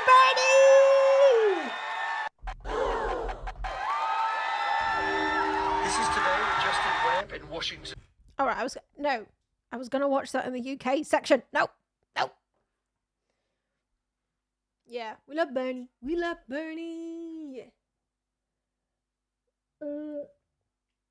Okay. We can go into the UK section. We kind of randomly swerved into the US section. But we haven't even done we can do the random shit section next, maybe, and then go into the UK. Or should we do the UK first? I mean, I don't know. We need a good. If we go into the UK section, let's do the random shit section first. But I do need to piss. Let's do the piss section, the small piss section first, and then let's do the random shit section. I am gonna piss. All right, BRB. I also need to grab more beverages. I need to grab more beverages. But okay, I only have one more beer. Okay, that's not gonna give me a hangover, is it? One more beer? Just one more. Just one. And then after that I have lemonade. So.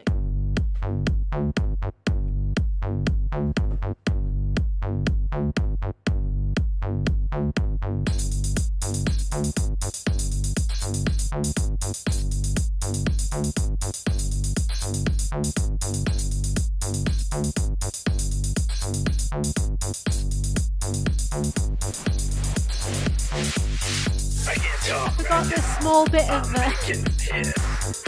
toilet roll. I'm making a piss. I can't talk right now. I'm making a piss. I can't talk right now. I'm making a piss. I can't talk right now. I'm making a piss.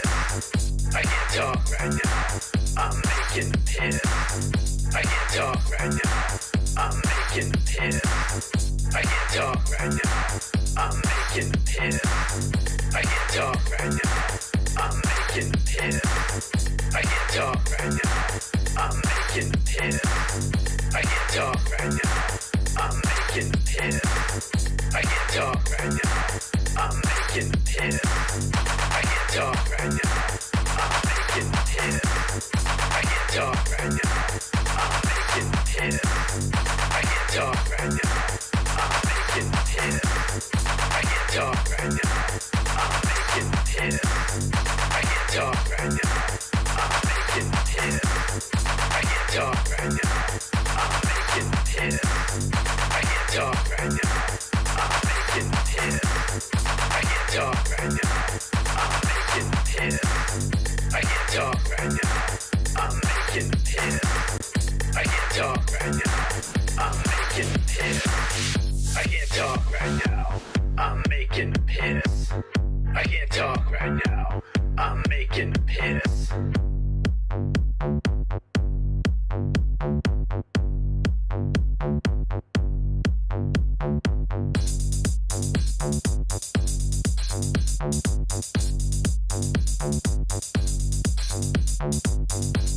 I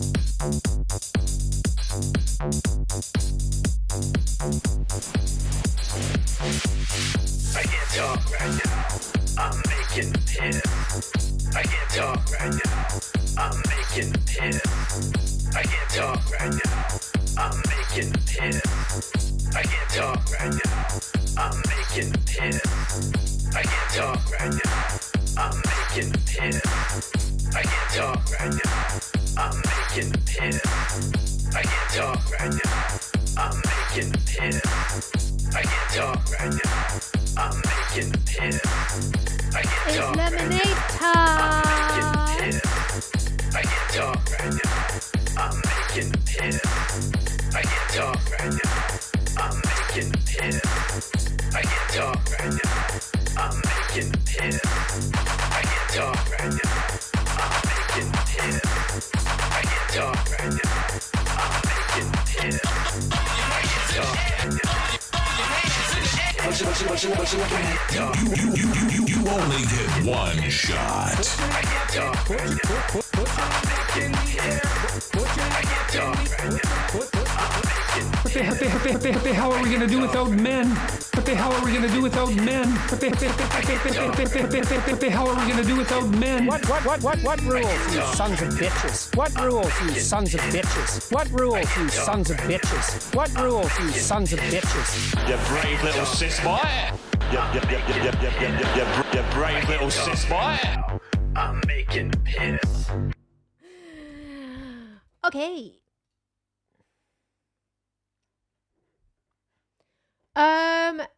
So, yeah, all right, yeah, we were gonna do a little bit of a random shit section. Okay. We're gonna do a BBC News section, but we haven't done the UK section yet. What beer did I get out of it? Ooh, oh shit! No. What did I get out of the fridge? Oh no. Oh, I didn't even look. Oh, it's 8.4% peanut butter and jam stout. Oh no.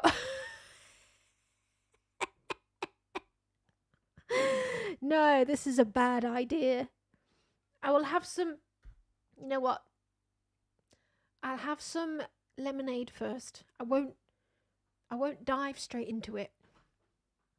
Okay. I think I saw it at Sainsbury's and I was like, oh, that looks interesting. 8.4%. This is bad. This is bad. Oh dear. I'm not into peanut butter. I don't like peanuts. So peanut butter,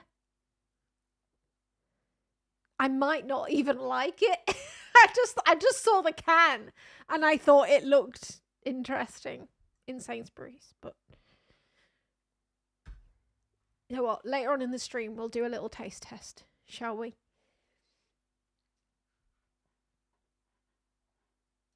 All right. And how about this is one of the things that triggers me. These fucking pet buttons. These fucking pet buttons. Recently, PBS NewsHour, they seem to have done a piece on the fucking pet buttons. A moment of uplift, yeah? All right, a viral online phenomenon claims to have further opened the door to human-canine communication. Pre-recorded buttons that allow dogs to seemingly talk with their humans. But are all these button enthusiasts barking up the wrong tree? William Brangham, along with his pup Macy, doggedly pursue the truth. You didn't know dogs could talk? It's been a fascination of ours for generations. Speak! Hi there. Getting man's best friend to... You know what's the worst thing in the world is when there's those kids' films that come out where they try and make dogs and cats talk, but they can't. But they try and make them talk by animating their mouths like humans. That to me is just the worst. The worst shit ever. I cannot stand that shit. When they try and animate the fucking mouths of animals, I can't stand it. Talk. So that's why Up is not so bad for me, because the voice was coming out of a collar.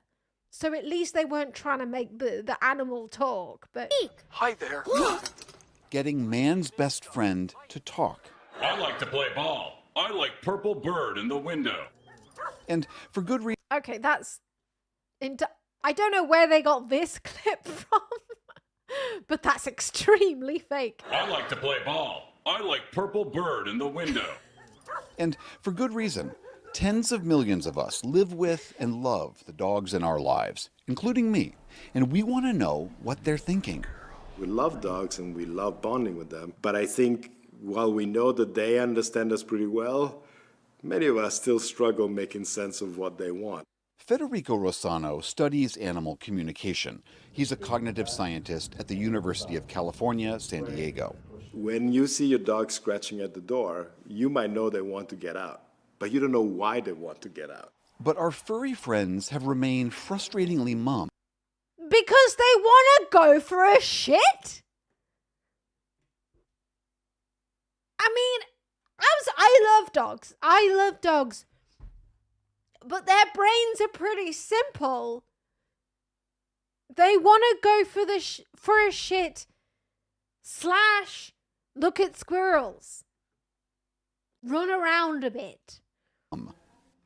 That is, until this Australian cattle dog named Stella stepped onto a button and into online fame. Stella's dog mom is Christina Hunger. She's a speech pathologist who got the idea for these... I hate this. I hate this so much. When they have rows and rows of buttons with little words on them, there is nothing I hate more. Dog buttons after working with nonverbal children, where she'd often use a tablet to assist them in communicating. At the same time, I brought a puppy home. This is such a waste of your time. Your dog is not learning concepts and attaching them to words like a human brain does. As a person who has learnt a lot about human psychology and how it interacts with language, your dog is not doing that. Your dog is very cute. That puppy is very cute. Don't get me wrong. But what they're not doing is learning how to communicate with you using English. It was just bursting with communication, which led me to the question. Yes, through body language. Through body language. That's what they use to communicate with you. Body language. Dogs can understand words we say to them. Why can't they say words back? What if they had a different way to talk, similar to kids who use devices? The idea behind these buttons is... Kids! Human children learn human language from the very moment they're born. And you can tell that they're evolutionarily wired to do this. Yes, I believe humans are evolutionarily wired to do a few very specific things. And one of those few very specific things is language. And you can tell that human children are wired to use language and learn language. You know why? Because kids, fucking toddlers, they will ask you fucking questions to the point that it gets annoying. They will ask you questions constantly. They'll be like, Mummy, what's that? Daddy, what's that? What they're trying to do constantly is extract information out of your brain. Your dog and your cat is not doing that. And you know what? That's fine. Because they weren't evolved to do that. And you should accept that.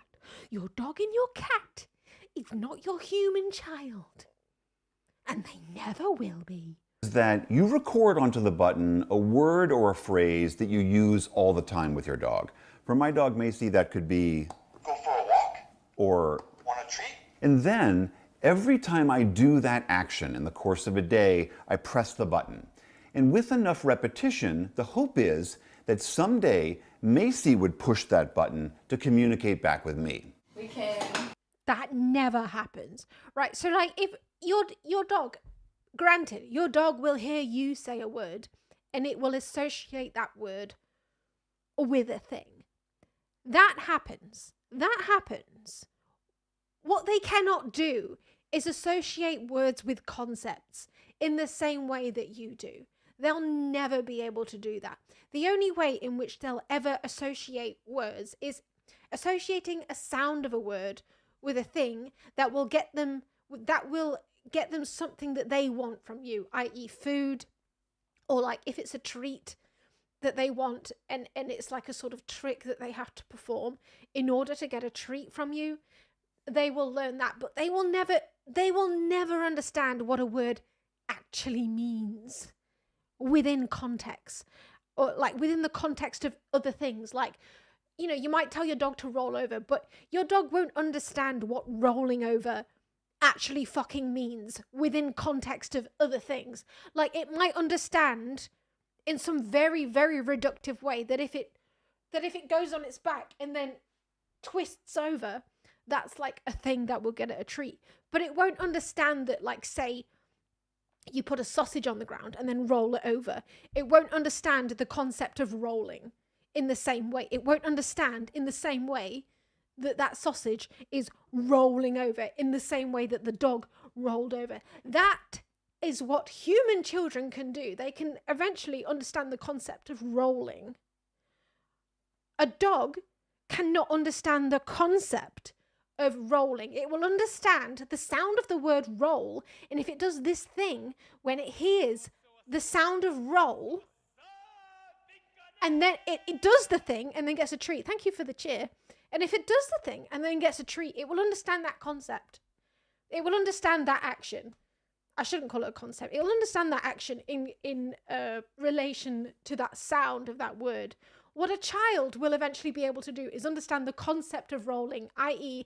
I can roll over, but so can a sausage or this toy or anything can actually roll over. Dogs, animals cannot do that. They don't understand language in terms of concepts in the way that we can. And that's why when they're pressing these buttons, they're not understanding them in the same way that humans do. Play. Hunker spent weeks demonstrating her buttons for Stella with no results. She was about to call it quits when Stella seemed to get it. She just started looking at the button and looking up at me, or she would actually swat and miss it. You're so close, Stella. And that's when I knew that there was some potential here, and I kept going with teaching. And then a week later, she said her first word outside. Let's go. At some point, right, I'm going to do, like, maybe it's going to be a quick dip Mooncat video, but at some point, there is going to be a full explanation from me as to why these dog and cat buttons are complete bullshit. It's some, like, there is, because I already know everything. I already know it all. I just need a script and to film it and to edit it and for all of it to be in place. I already know all of the background knowledge. Hunger's blog and her social media videos have drawn millions of viewers, including cognitive scientist Rossano, who was skeptical. Outside. I was like...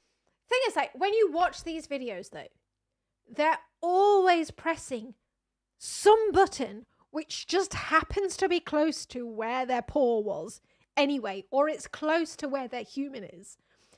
They're so clearly... I'm choking now. I'm choking because I'm so annoyed. I'm choking on my words.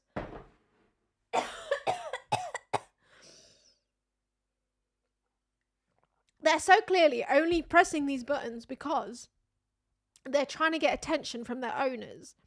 And they're doing whatever they can to get attention. And they know that if they press one of these fucking stupid word buttons, they will get attention from their owner. And if they don't press one of the buttons, their owner will fucking ignore them. And I think that that's the worst thing about all of this, is that these animals feel that they have to press one of these fucking buttons to get their human to pay some attention to them. I think that is the saddest thing about all of this. Like, well, you know, there's one dog doing it and that's great, but we know that there's a history of trying to communicate with animals, and that history was a little, let's say, complicated. That history includes a horse named Clever Hans, who wowed audiences in the early 1900s for seemingly being... We have done this for so many decades. And yeah, Clever Hans basically started this whole thing off. So this horse called Clever Hans essentially wowed audiences because everybody thought that this horse could do maths. So this horse's owner would say like 2 + 4, and you can see the abacus there. Basically, he would stand in front of an audience and tell his horse, do 2 + 4. And the horse would, like, I've forgotten how he would do it, but he would somehow like step out 6. But it turned out that like the horse, all the horse had learnt was how to respond to his owner, to his owner's body language in a very, very intuitive way. So like that is evidence for the very sort of close relationship that humans and animals can create, which is actually very amazing in itself. But it's not language. It's body language. So what Hans had learnt to do, Hans learnt how to read his owner's body language. So like when Hans was like counting up to 6 as this is the answer to 2 + 4, Hans's owner would sort of do some sort of body language which would kind of signal to Hans that 6 was enough and you don't need to go any further. And Hans would stop when Hans could sort of recognize that his owner was sort of signaling somehow mentally like that was enough. And because like it was discovered that like whenever Hans was with any other human that did not show the same body language, that Hans could not do the same thing. Like Hans just couldn't do maths anymore when he wasn't with his owner. Able to do math. Turns out Hans was just picking up subtle cues from his handler. But the buttons and the people and dogs who use them kept growing in popularity. See, this is the most famous dog that's got famous for supposedly learning what all of these buttons mean. Bunny does not know what any of these buttons mean. None of them. Dog, we friend. Yeah! I had no business teaching my dog how to talk. That doesn't mean any... I'm so sorry. That doesn't mean anything. I wasn't... You have given that sentence meaning from your own brain. Dog, we friend. I'm sorry, it doesn't mean anything. A speech language pathologist or a dog trainer or a scientist, but what the heck? Alexis Devine and her sheepadoodle Bunny were inspired by Christina Hunger.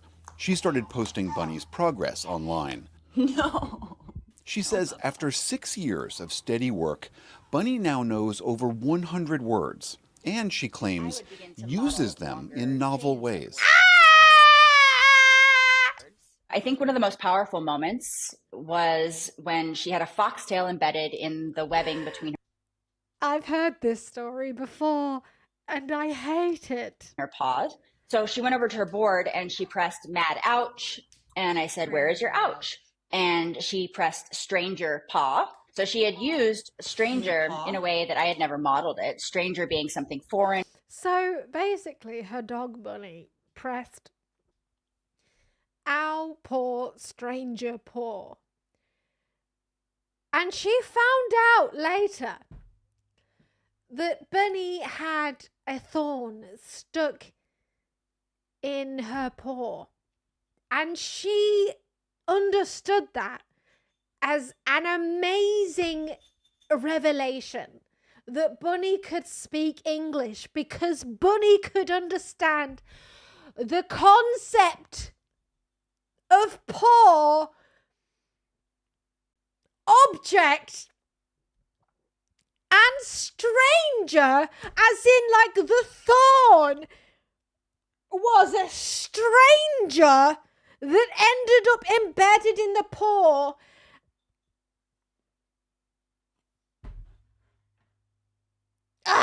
Stranger paw. So she had used stranger in a way that I had never modeled it. Stranger being something foreign object. Videos like this went crazy online. Over 8 million people follow Bunny and Divine on TikTok. She's now written a book, sells her own brand. She has her own fucking book and sells her own brand of dog buttons. Guys, why didn't I just do this with Brooklyn? Brooklyn, why didn't we just do this? We could have just scammed everyone. We could have just scammed everyone. Huh? We could have just pretended that you understand English. We could have just pretended that. Of button boards and has inspired millions more to try them. You want treats? Cats, otters, and even pot-bellied pigs are now experimenting with the buttons. You have to say thank you.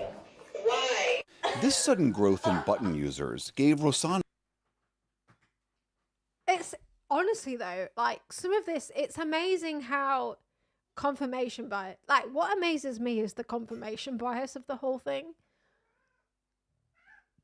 Like what humans love to do is project human traits onto animals. That we fucking love doing that shit. We fucking love it. And when we have that extra layer of human words via buttons at our disposal, oh man, we start having so much fun, to the point where we're so fucking convinced that they're speaking English to us. An opportunity, a large-scale study of button communication focusing on dogs.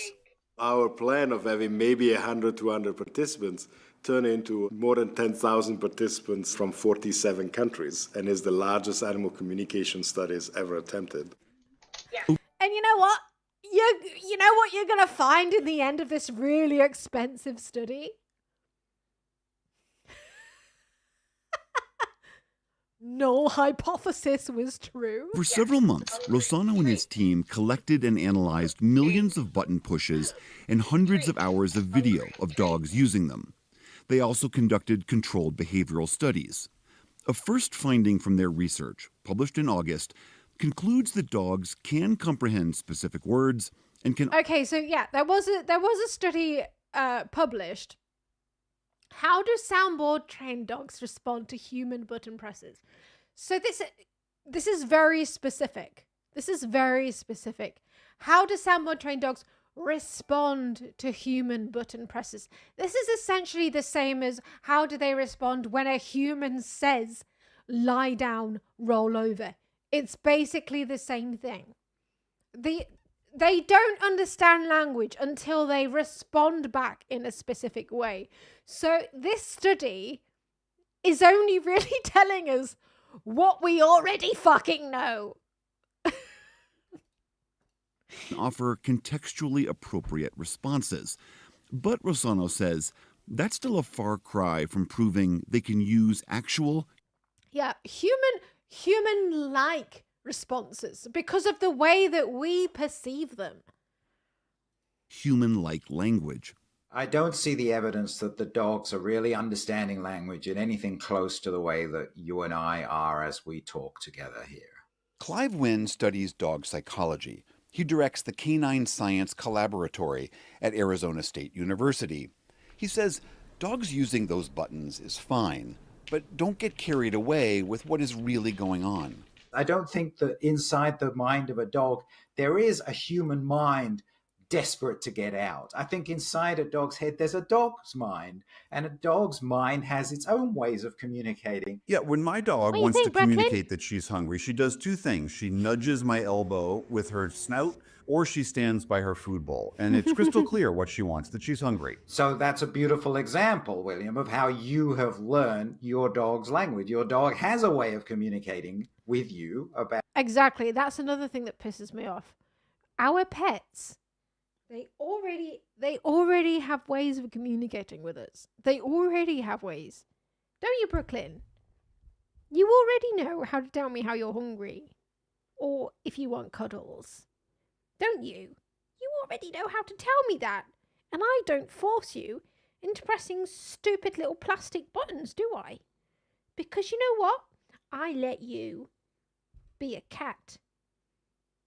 And what we do is we have that beautiful little relationship between human and cat where we understand each other's body language. And I know that you don't understand a single fucking word I'm saying right now. But what you do understand is my body language. Oh, yeah. In the way that I'm scratching your chin right now and you love it. And you know what else he loves? He loves being scratched between the shoulder blades. Right on his back. He loves being scratched between the shoulder blades. Oh, yeah. Oh, yeah. Oh, yeah. That's what you love, isn't it? Yeah. But he's never going to understand a single fucking word I say. About their desire for food. And you would not gain anything by training your dog to press buttons that would say the exact same thing. For Christina Hunger, who now sells her own line of button boards, there's simply a way of enriching and deepening our relationship to these animals that have lived alongside us for tens of thousands of years. Buttons will never replace body language. They're another tool that adds on top of and gives a lot more clarification for both the dog and the human. Macy, want a treat? Want a treat? For the PBS NewsHour, from the new frontier in human canine communication. You want to push the button? I'm William Brangham. Want a treat? How many of those buttons are you going to put in your house for your new dog? All of them. I feel like my dog needs 2 buttons. Treat now. That's it. Treat now. Yogi's covered. All right, that is the NewsHour. All right, let's look at some AI shit. And then we'll look at some, we'll do the BBC theme and look at some UK shit. Las Vegas welcomes over 40 million visitors every year. That's over 110,000 people every single day. And all of those travellers need somewhere to rest their weary heads after experiencing everything this city of excess has to offer. As well as the home of CES, Las Vegas is the city of hotels. There are more hotel rooms in this city than anywhere else on Earth. So where better for a new property that's powered entirely by AI? And I'm here to check it out. Autonomous is a new hotel just a few minutes away from the Las Vegas Strip, and its founders claim it's the first true AI-powered hotel in the world. In reality, many hotels are now integrating AI into their operations, but the team behind Autonomous say their hotel has it baked into every aspect of a guest's stay, from the ground up. For us, AI is not for the sake of AI. It's really using technology to bring back something timeless, which is human. Look at the head on that lemonade. Ooh, Sainsbury's lemonade. Bring back something timeless, which is human connection, right? Ironically, using AI's gonna bring back human connection.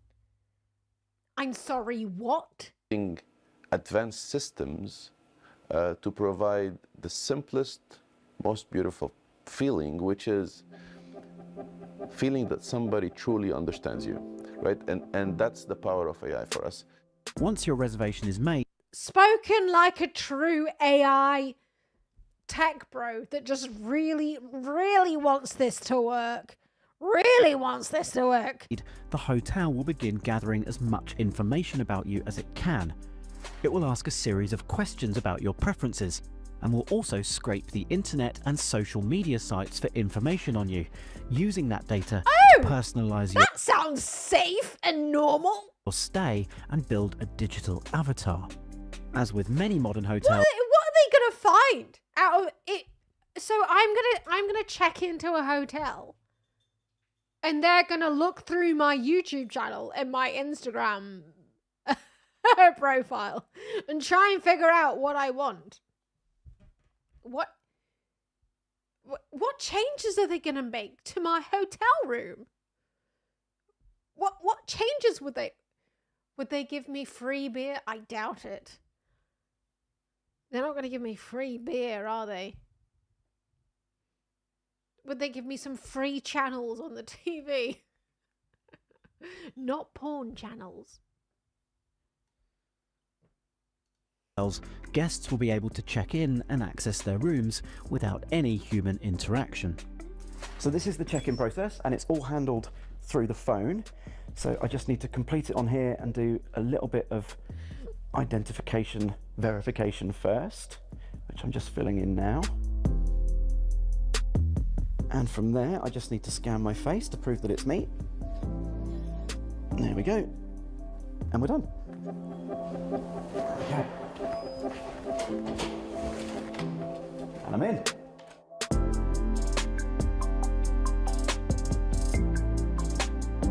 The hotel also features what it calls an e-butler system, whereby everything from room service to fresh towels can be delivered to the guest via the room panel or a smartphone without the need Someone else out of a job. Woo! Yeah, baby! to speak to or even see a member of staff. Now the idea Yeah. is that you can have I hate seeing members of staff. Fuck those members of staff. as much or as little human interaction as you want, and all of the services and amenities with the room are controlled by a panel like this. And to test it out, I requested some extra towels for the room, and all being well, we'll see if this works.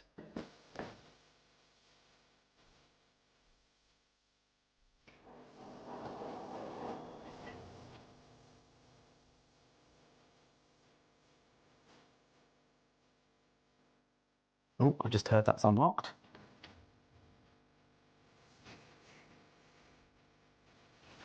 Here are my nice clean towels. Featuring one-bed rooms up to 6-bedroom suites, the hotel has been designed so that it can dynamically adapt the layout, allocating a combination of rooms and suites together depending on the customer's needs. How? Does it get rid of the partition walls? How does it do that? So this is one single apartment, but for the purposes of this booking, we've also booked I mean, yeah, extra towels at a hotel. That is something that we can get without AI, to be fair. the apartment next door, and the system automatically knows that we've got both apartments Is it an AI towel? and unlocks this interconnecting door so I can walk through to the next one. Does it algorithmically dry you? Of course, many of these features already exist in different hotels, but what the team behind Autonomous say they're trying to do is combine all of these services and more and bring all of the data together to build a complete digital profile. Autonomous say that this data collection will allow them to customize every aspect of a guest stay at a granular level. But will people really be that comfortable with allowing a hotel to know every aspect of their personality? If there was a fucking pillow in there Customize every telling me to relax, aspect of a guest stay at a granular level. I would be immediately suspicious. If there was something in there telling me to relax, But will people really I would be less relaxed. If there was something in there telling me to be relaxed. be that comfortable with allowing a hotel to know every aspect of their personality? The guest is in full control of all the data. So first they can opt out of the data from the first second, or they can opt out of the data at any time during the journey. But also you can go back and delete all the data that you want. So we're only a custodian of the data. What's with this shot? Why did you have a... So first they can... Why do you have a B-roll shot of this guy's crotch? They can opt out of There are so many weird things about this video I'm not even going to ask questions about. the data from the first second, or they can opt out of the data at any time during the journey. But also you can go back and delete all the data that you want. So we're only a custodian of the data. Crotch shot! And the guest is in full control of all that data. The purpose for us is strictly and simply to offer a better stay. And with so many hotels concentrated in one place, why choose Las Vegas to launch such a concept? What's a better place to launch a hospitality concept from Las Vegas? You know, the heart. Because I don't know. In Las Vegas, I feel like everyone's pissed, so they're not really gonna care. And the epicenter of hospitality globally. Like, you couldn't do this in a small town in England. At a B&B in Shropshire somewhere that's AI powered. And especially when you have a layer of tech and you have the Everyone's going to be too sober. CEO, the biggest technology show in the world here in Vegas. So everything comes together. That's the right place for me to go head to head against 200,000 plus rooms with a unique product that we're offering that hotel basically cannot offer. So if we make it in Vegas, which we will, we're going to make it globally. And that's a very powerful proof of concept. And that's why Las Vegas for me is the right and special place to launch it. They're fucking beta testing all of their customers, essentially. Yeah, brilliant. All right. Godfather of AI. For ordinary, gentle, herbivorous souls. I don't know how this guy has managed to coin himself the Godfather of AI, but For yeah. ordinary, gentle, herbivorous souls like myself, there are all the other obvious questions about AI. We hear it might save mankind. We hear it might destroy mankind. What, meanwhile, about all the jobs it's likely to wipe out? What about robots slipping out of human control and doing their own thing? So many questions. And there's really only one obvious person to go to first for some answers, and that is Professor Geoffrey Hinton, the Nobel Prize-winning British scientist who wrote the structures and the algorithms behind artificial intelligence, and the man known around the world today as the godfather of AI. He's now a professor at Toronto University, and I'm delighted to say he talked to me this afternoon. I began by asking him about DeepSeek. Was this further evidence of his belief that artificial intelligence was constantly accelerating? It shows there's still very rapid progress in making AI more efficient and in developing it further. I think the relative size or relative cost of DeepSeek relative to other things like OpenAI and Gemini has been exaggerated a bit. So their figure of 5.7 million for training it was just for the final training run.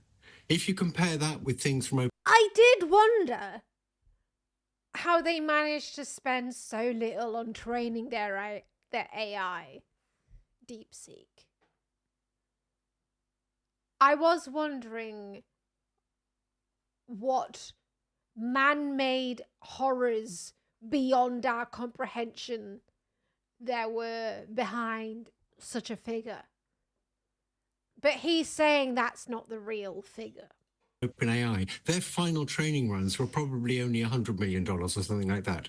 So it's not 5.7 million versus billions. When you say that AI might take So he's saying DeepSeek could have actually been billions. I mean, probably, unless he stole all of Sam Altman's work or like OpenAI's work. He could have just stolen the fucking lot, which is fucking hilarious if they did. over. At the moment, it is a relatively harmless. I mean, we're all just stealing each other's shit nowadays, aren't we? We're all just stealing each other's fucking bullshit now. Or innocuous seeming device. We're all just stealing each other's very human art. We're all just stealing culture from each other now. We can just take it. Doesn't matter anymore. Or innocuous seeming a device which allows us to ask questions and get answers more quickly. How, in practical and real terms, Hey, no justice. Hello, readers. Hello. Hello, readers. might AI take over? Well, people are developing AI agents. We're watching a video with the godfather of AI. The godfather. That can actually do things. They can order stuff for you on the web and pay with your credit card and stuff like that. And as soon as you have agents, you get a much greater chance of them taking over. So to make an effective agent, you have to give it the ability to create sub-goals. Like if you want to get to America, your sub-goal is get to the airport, and you can focus on that.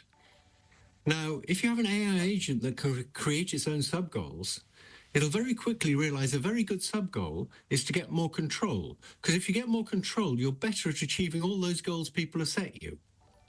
And so it's fairly clear they'll try and get more control. And that's not good. You say they try to get more control as if they are already thinking devices, as if they think in a way analogous to the way we think. Is that really what you believe? Yes. The best model we have of how we think is these things.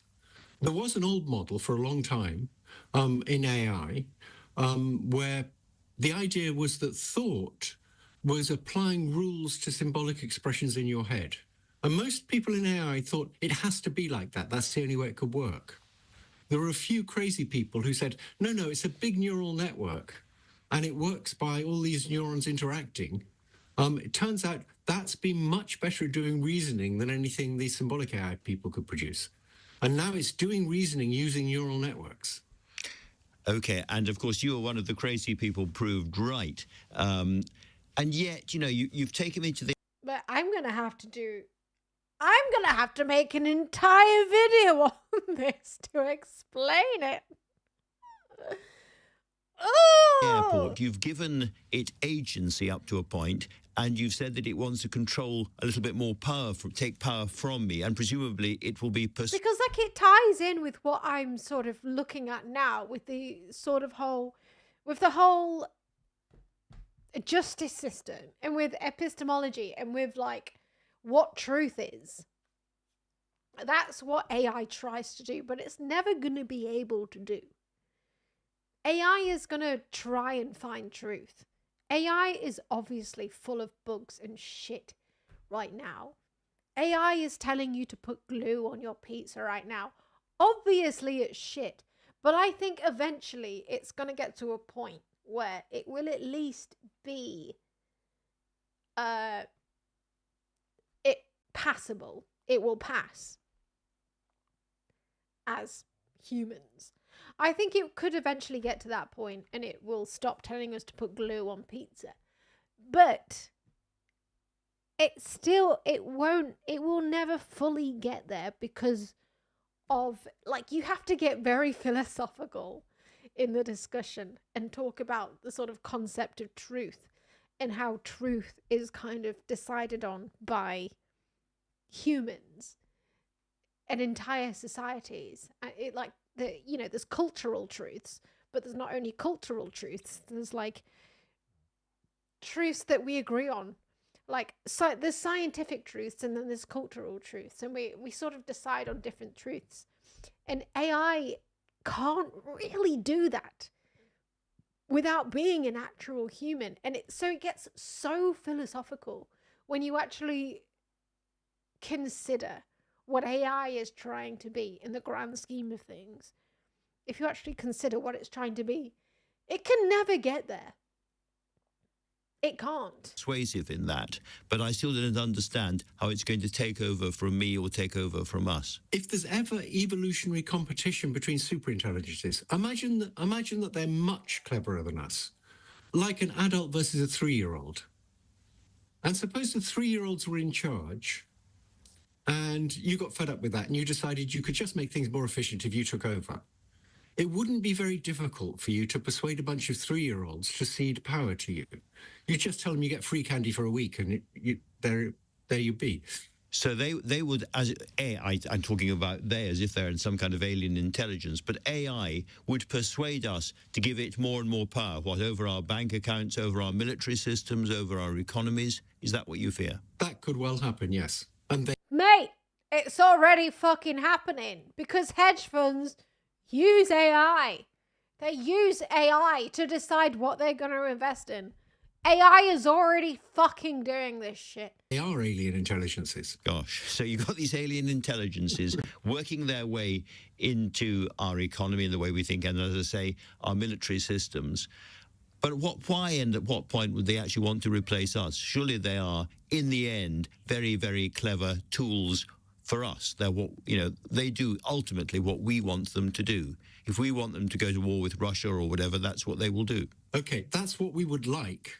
We would like them to be just tools that do what we want, even when they're cleverer than us. But the first thing to ask is, how many examples do you know of more intelligent things being controlled by much less intelligent things? There are examples, of course, in human societies of stupid people controlling intelligent people, but that's just a small difference in intelligence. With big differences in intelligence, there aren't any examples.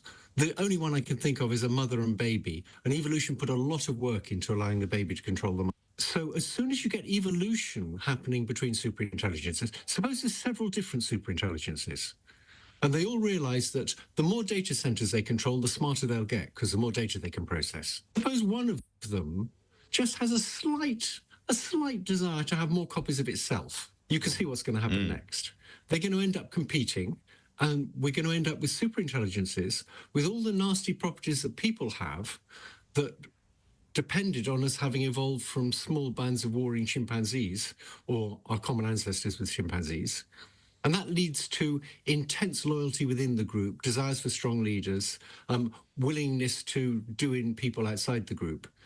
And if you get evolution between superintelligences, you'll get all those things.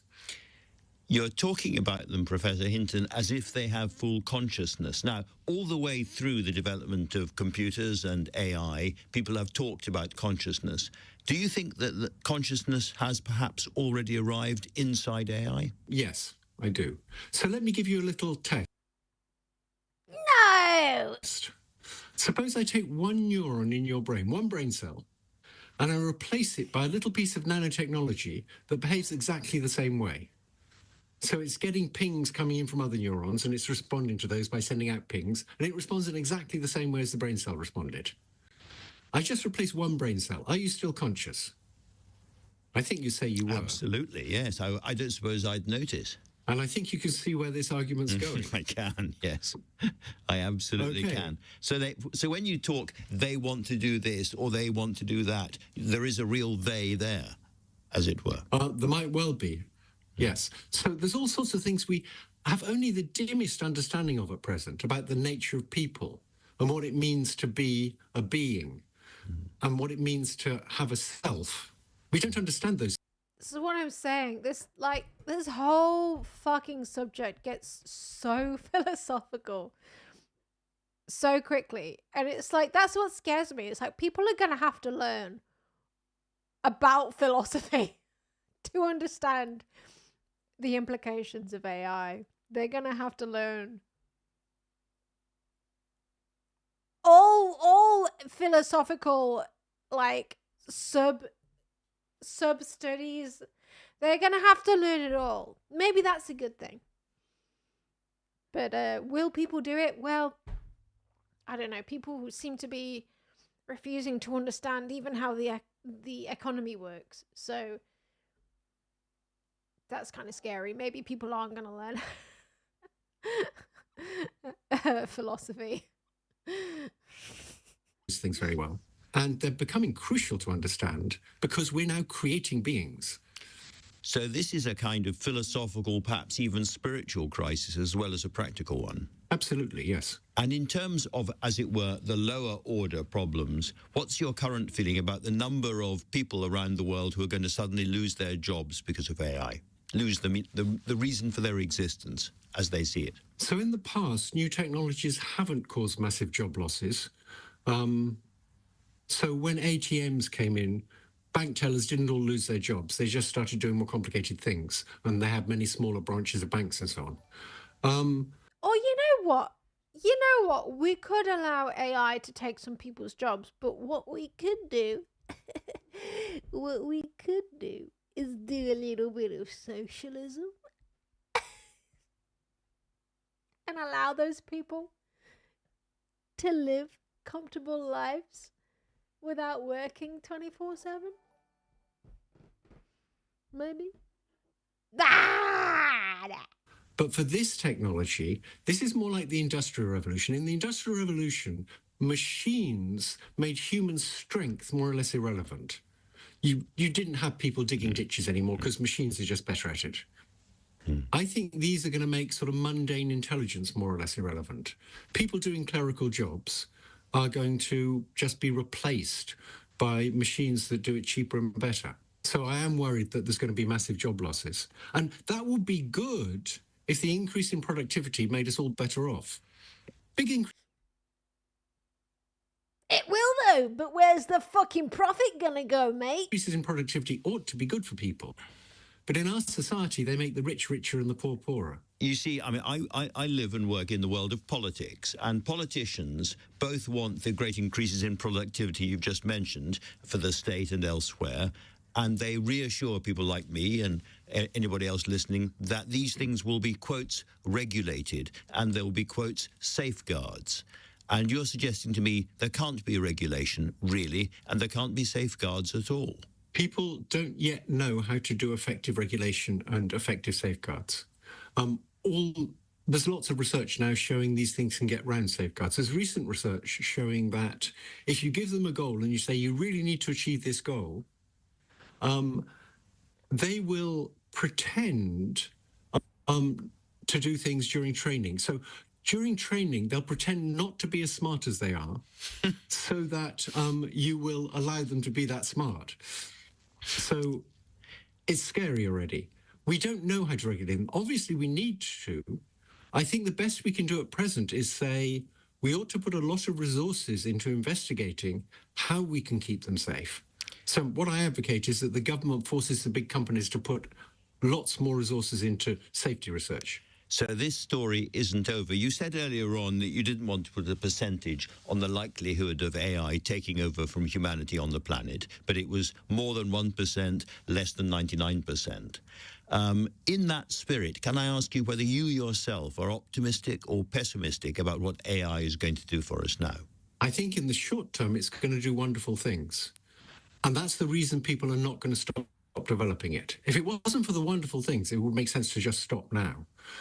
But it's going to be wonderful in healthcare. You're going to be able to have a family doctor who's seen 100 million patients, knows your DNA, knows the DNA of your relatives, knows all the tests done on you and your relatives, and can do much, much better medical diagnosis and suggestions for what you should do. That's going to be wonderful. Similarly, in education, we know that people learn much faster with a really good private tutor. And we'll be able to get really good private tutors that understand exactly what it is we misunderstand and can give us exactly the example needed to show us what we're misunderstanding. So in those areas, it's going to be wonderful. So it's going to be developed. But we also know it's going to be used for all sorts of bad things by bad actors. So the short-term problem is bad actors using it for bad things like cyber attacks and bioterrorism and corrupting elections. But the thing to remember is we don't really know at present how we can make it safe. So the apparent omniscience that politicians like to show that they have is completely fake here. There is nobody understands what's going on, really. There's two issues. Do you understand how it's working?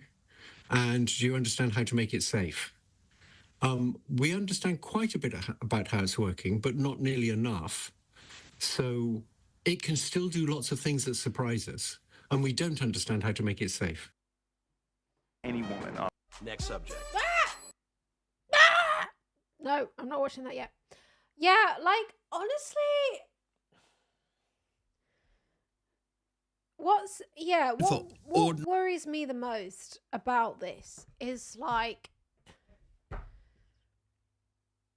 thinking about the whole thing philosophically. Like, we can look at this very specifically and look at how this is going to affect war it's already affecting war.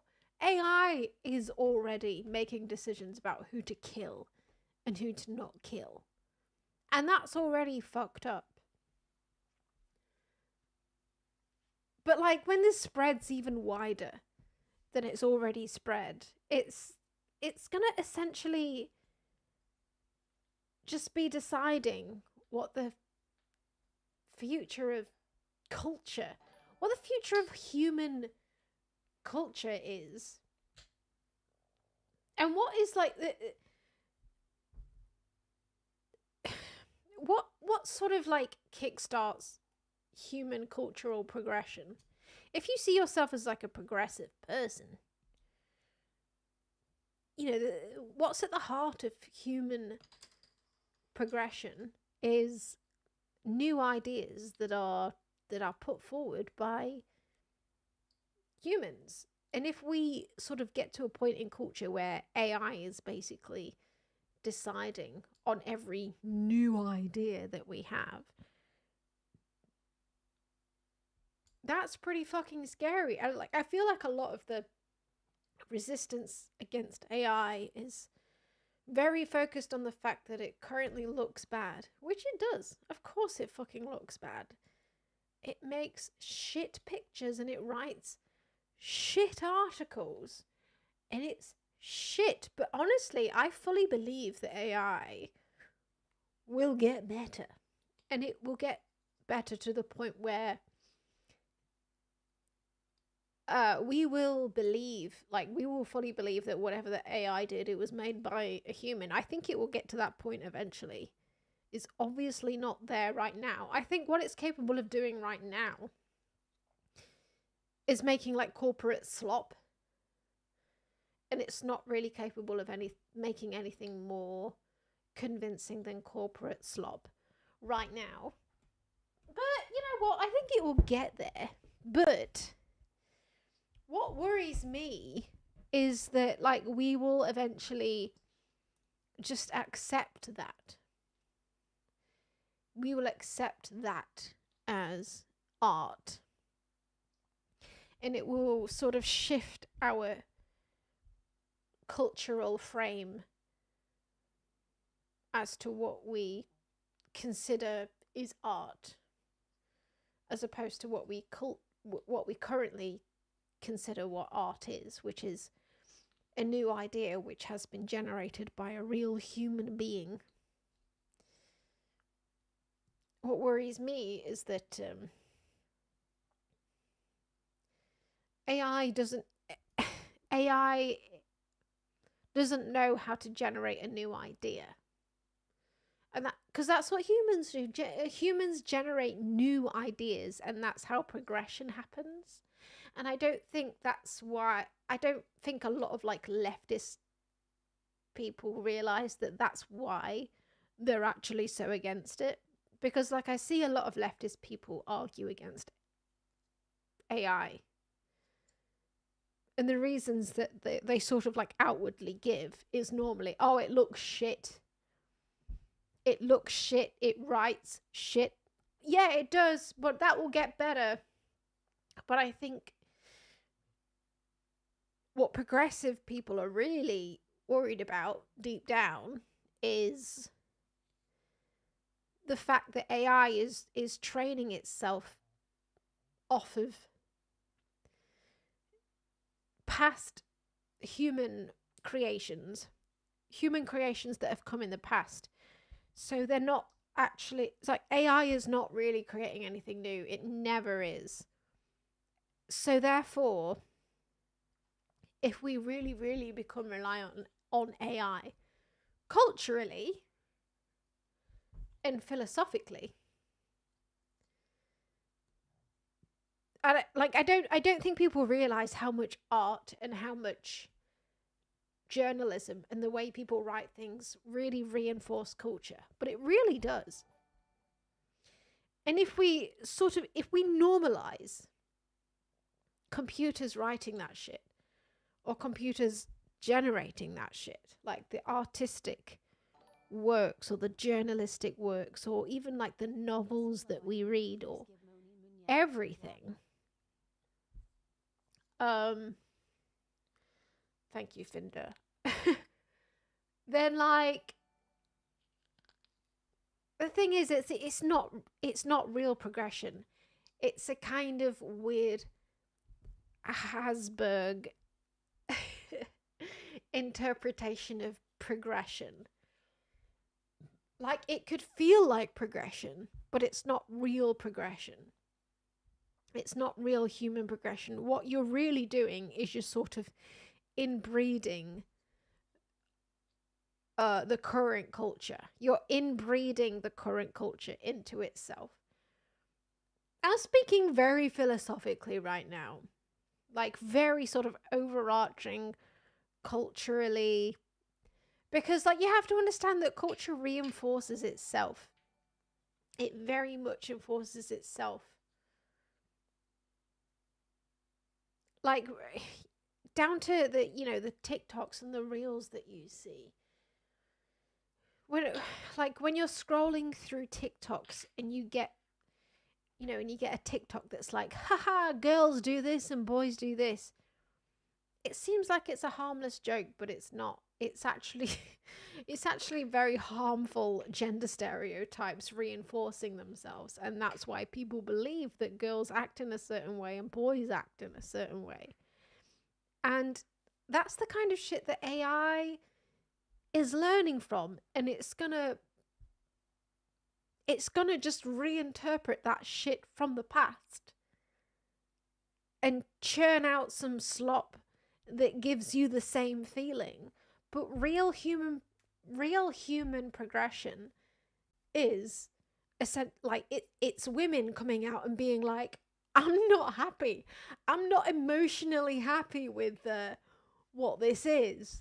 You know, not only women, it's you know, black people, Asian people who feel like they're, you know, culturally sort of kept down in society in some way. It's real humans who feel like they want to break out and they want to be free that force cultural progression. And when AI is learning from the past, it's only learning from the past because it physically can't learn from the future. You know, if we end up with an internet full of this shit, full of AI slop, it's going to be full of cultural slop. It's not only corporate slop, it's cultural slop, which will keep us in this bullshit situation that we're already in, which is full of gender stereotypes and cultural stereotypes that we're all fed up of, and what we would rather break out of. Like, I scroll through Instagram reels and I come across the most conservative, gender stereotyped slop ever. And in my soul, I just wish that we could culturally move past this. But AI is learning from that and creating new jokes from that I just really fucking wish we could, you know, move past. And it's only going to be humans that have the want and the need, like the emotional need to move past that and to progress society in a way that sees women in a equal way as they see men.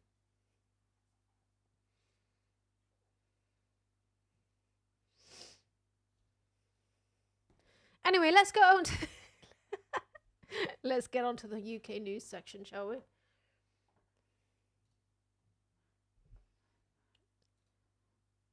Yeah, it's amazing how many AI generated images of Jesuses there are out there.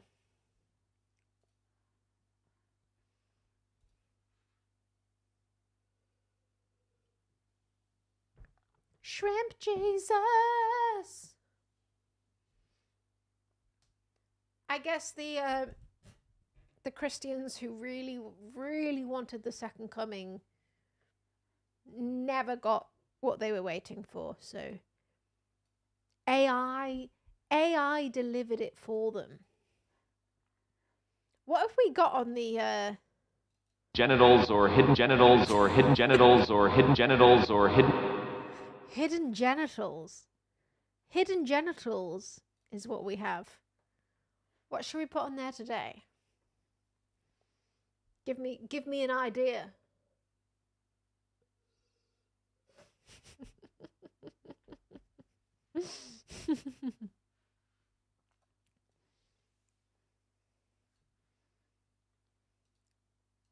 Your genitals are always hidden, are they?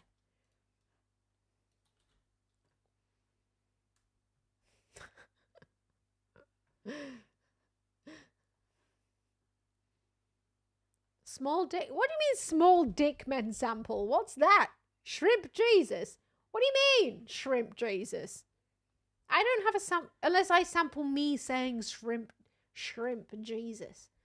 Have you noticed that I've frozen all of these tracks now? That's how prepared I am. You see? That's how prepared I am. So if I play it now, it won't even crash now if I play it. Shall I just say shrimp Jesus? Can I record that in? Insert audio track. If I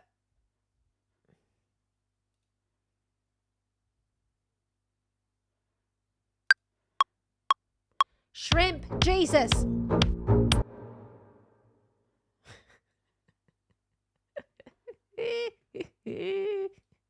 What did that sound like? Shrimp Jesus. I didn't really get the start. Hang on. It sounded more like shrimp Jesus. Hang on. Hang on.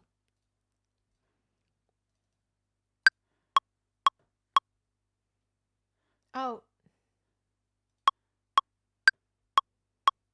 Shrimp Jesus. No, it didn't even record. Shrimp Jesus. Okay. That we've got the we've got the now. So if we put that on the thing, what did that sound like? Shrimp Jesus. So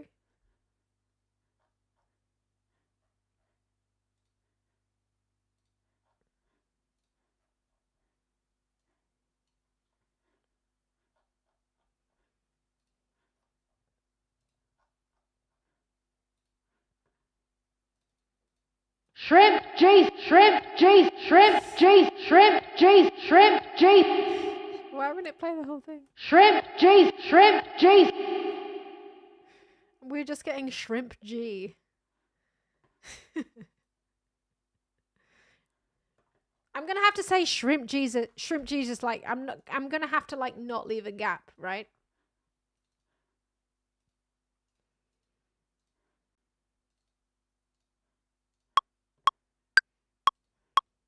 Shrimp Jesus.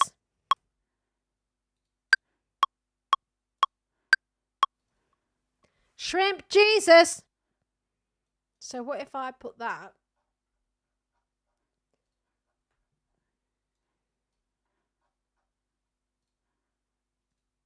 Shrimp G, shrimp G, shrimp G, shrimp G, shrimp G, shrimp Jesus, shrimp Jesus, shrimp Jesus, shrimp Jesus, shrimp Jesus, shrimp Jesus, shrimp Jesus, shrimp Jesus, shrimp Jesus, shrimp Jesus, shrimp Jesus, shrimp Jesus, shrimp Jesus. All right. I think that kind of works a little bit better. That works a little bit better. Shrimp Jesus, shrimp Jesus, shrimp Jesus, shrimp Jesus, shrimp Jesus, shrimp Jesus, shrimp Jesus, shrimp Jesus, shrimp Jesus, shrimp Jesus, shrimp Jesus, shrimp Jesus, shrimp Jesus, shrimp Jesus, shrimp Jesus, shrimp Jesus, shrimp Jesus, shrimp Jesus, shrimp Jesus,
I do need to pee, so I'm gonna load up the piss song, and then we're gonna get on with some UK shit.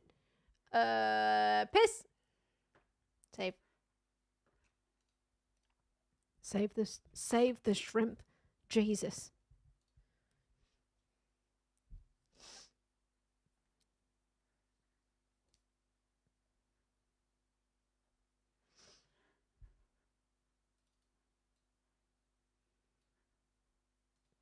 All right, one more pee. A little bit more lemonade. Maybe I'll get onto the peanut butter beer. Maybe. We'll see. We'll see how things go.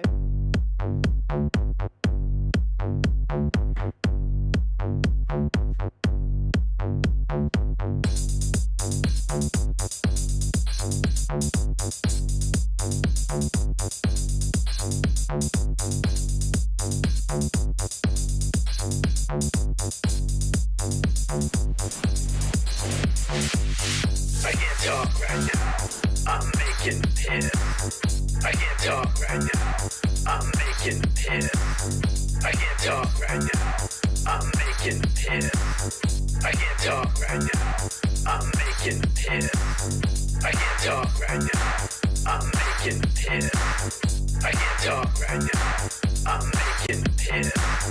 I can't talk right now. I'm making piss. I can't talk right now. I'm making piss. I can't talk right now. I'm making piss. I can't talk right now. I'm making piss. I can't talk right now. I'm making piss. I can't talk right now. I'm making piss. I can't talk right now. I'm making piss. I can't talk right now. I'm making piss.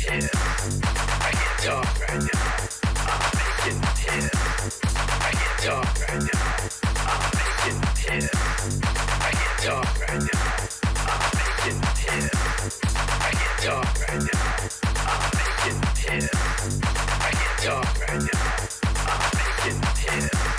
I can't talk right now. I'm making piss. I can't talk right now. I'm making piss. I can't talk right now. I'm making piss. I can't talk right now. I'm making piss. I can't talk right now. I'm making piss. I can't talk right now. I'm making piss. I can't talk right now. I'm making piss. I can't talk right now. I'm making piss. Oh, we made it. I can't talk right now. I'm making piss. I like to move it. I like to move it. She like to move it. All right, where are we?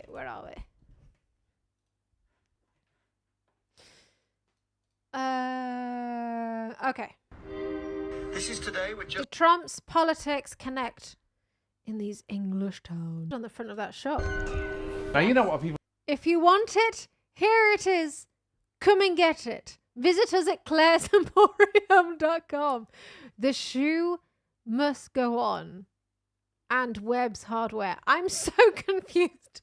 I'm so confused by this entire sign. People say about town centre. A bit of polyfiller. Polyfiller. A little stinger if that really does happen. You mess up something that you're drilling in the wall. Truss is trying to do. Liz Truss is wearing the fucking red hat and everything. She's like, make Great Britain great again. Which is just a shit slogan to start off with. Make Great Britain great again. It's the same as the American immigrants that vote for Donald Trump. They're immigrants, but they're like, oh, but I'm not the immigrant that he's talking about. I'm a good immigrant. I'm not one of the bad immigrants that he's talking about. It's the same thing. Is this guy doing benefits fraud? I'm a builder. I'm a self-employed builder. I've so been for 35 years. I love my job. As you can see, I've got the van, but it's impossible for me to get to work because nobody's helping me with the kids. Right. Oh, right. So he's saying he's a self-employed builder, but he has to be at home with the kids, so he can't work. So he's applied. Honestly, I do understand that you can be working and be on universal credit. The way that guy told his story was so backwards. I was like, what's going on? And then I understood. Just say it! Please just say it! You got a leaflet for your door saying Reform is a racist party. And you thought, yeah, I'm going to go out and vote for them then. Why did you vote for them? Oh, it was because they told me not to vote for them. Just fucking say it!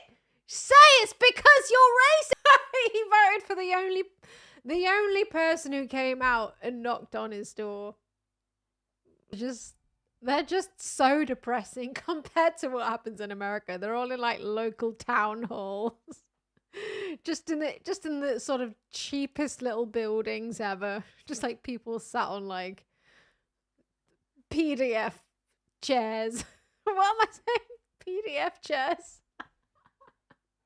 They're like plywood chairs. What am I talking about? All that matters in elections is how much petrol costs. How much a tank full in your car costs. That's all people care about. That's all people care about. Shall we watch one of my households in one of the biggest Moonstream enemies? One of his latest hot takes. Jonathan Pye is still doing this bit where he pretends that he's a newsreader. And then he's just going off script. The bit still kills, apparently, because he's still doing it. I mean, don't hate the player. Hate the game, guys. In England and Wales will see a 26% increase to their yearly water bill from the 1st of April, with the average bill going from £480 to £603. So let me get this straight, right?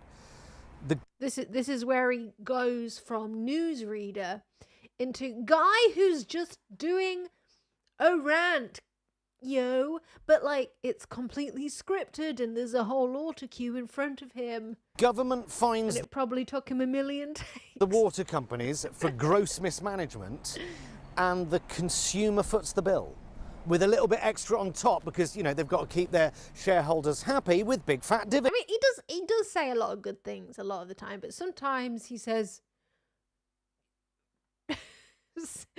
pretty sickeningly like liberal, sort of centre-right things. And it's like, ugh, bro. Dividends.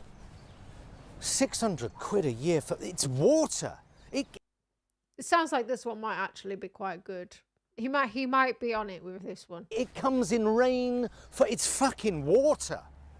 When does this stop? Every other month. Earlier today, mega bastard utilities announced record profits and celebrated by murdering 6,000 kittens. And now the weather. I blame Thatcher. Yes, you can. Yeah, I think you'll find you can blame Thatcher for pretty much everything. Right? Of course you can. The first leader to make an entire country believe that there was something fundamentally wrong with spending money on public services. Right? This is how it's meant to work, right? We pay tax, the government takes the tax and spends it on public services, right? That might sound like loony, lefty, socialist bollocks, but there isn't a country in the world that doesn't work like that to some extent. You pay your taxes, the government spends it on X, Y, and Z, right? But most of our public services are now owned by private companies whose main purpose, and in most cases only purpose, is to make profit. They don't work for you or the government or the council. They work for shareholders and nobody else. And it's a pretty good system if you own shares in that company. Privatisation, it was sold to the nation as giving us more choice as consumers, and there is a choice. Get fucked hard over a barrel with zero lube or go without heating and water. There's your choice. But hey, it's fine, doesn't matter. Help is at hand. We got a Labour government now, haven't we? So, hello? He's doing fine so far. Let's see how it goes. Hello? Nothing. Maybe they've gone out. It's not reasonable for people to expect Labour to turn around 14 years of Tory mismanagement, greed and utter fuckduggery in 7 months. A health service on its knees, an immigration service on its knees, a prison service on its knees. You know, there's a lot of shit to do and fuck all money to do it with because our economy is like a nuclear bomb with a hair trigger, right? The state of the country might not be Labour's fault, but now they're in, it is their responsibility. And they did ask for the job. And I'm sure they all feel like they're working their little arses off right now. But to everyone else, it feels like they've only just sat down at their desk and they're still rearranging their pens, working out where they keep the post-it notes. People are crying out for fundamental change, desperate, but you just seem to be fiddling with the paper clips. It's time to start governing. This low-risk, sane... I never posted on Instagram or Blue Sky. What the hell, guys? What the hell? I'm like halfway through stream and I didn't even post on Instagram. What's going on? I'm live right now. I'm live right now if you want to sort of tune in. Lose. Yeah. We're talking about what's going on in the UK right now. We're watching Jonathan Pye right now. And then I'm going to talk about James Watt, the CEO of Brewdog, after this. So, you know, if you want to just like join in. Nothing. Oh wait, I have to. What's going on? I'm live right now. Do nothing, promise nothing. cringe. It might be the right way to get into government, but it's no way to govern. You can't expect the country to have turned around in 6 or 7 months, but I do think it's reasonable to not expect your water bills to continue to rise, knowing your daily morning dump will still be floating in the English Channel by tea time, whilst the boss of Thames Water owns over £2 million a year, with energy giants making £457 billion of profit as consumers' bills are the 4th highest in the world. When do we start to see some change? Because the honeymoon is over, right? The honeymoon was over the minute your opening gambit was to stop helping old people pay for their astronomical bills, which might have been an economic necessity, but it was also a PR atrocity. How to jizz any political capital up the wall in one easy step. Now, all they talk about is growth and business and growth, with zero acknowledgement that we live in a corrupt corporate state, which is not an inevitability but a political choice. And not doing anything about it is also a political choice. When are you going to help the people you were put in government to represent? Hard-working people. Labour. The clue is in the title. When do the millions of people who voted for you and put their trust in you, and in fact the millions that didn't, when do they start to feel the benefits? When?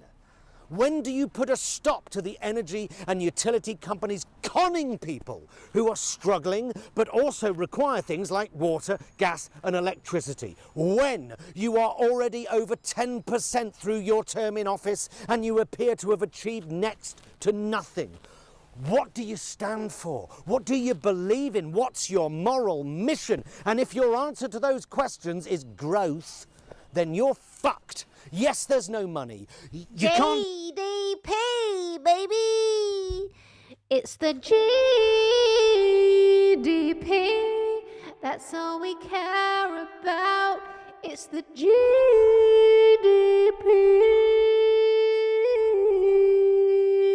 Do much.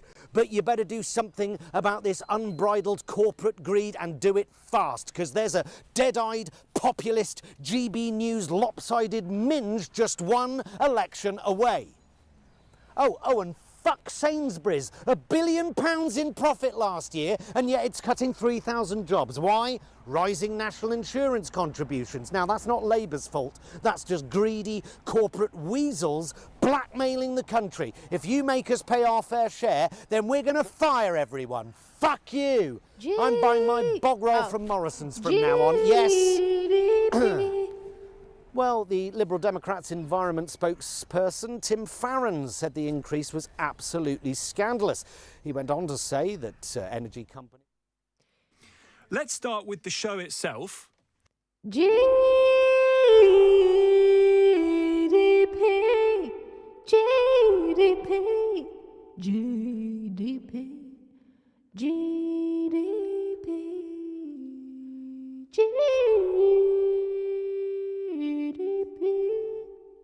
So yeah, I think we might finally get onto the whole Brewdog thing. Let's get on to James Watt, shall we? Let's get on to him. Let's get right on to him. Let's start with the show itself. House of Unicorns. This is Dragons.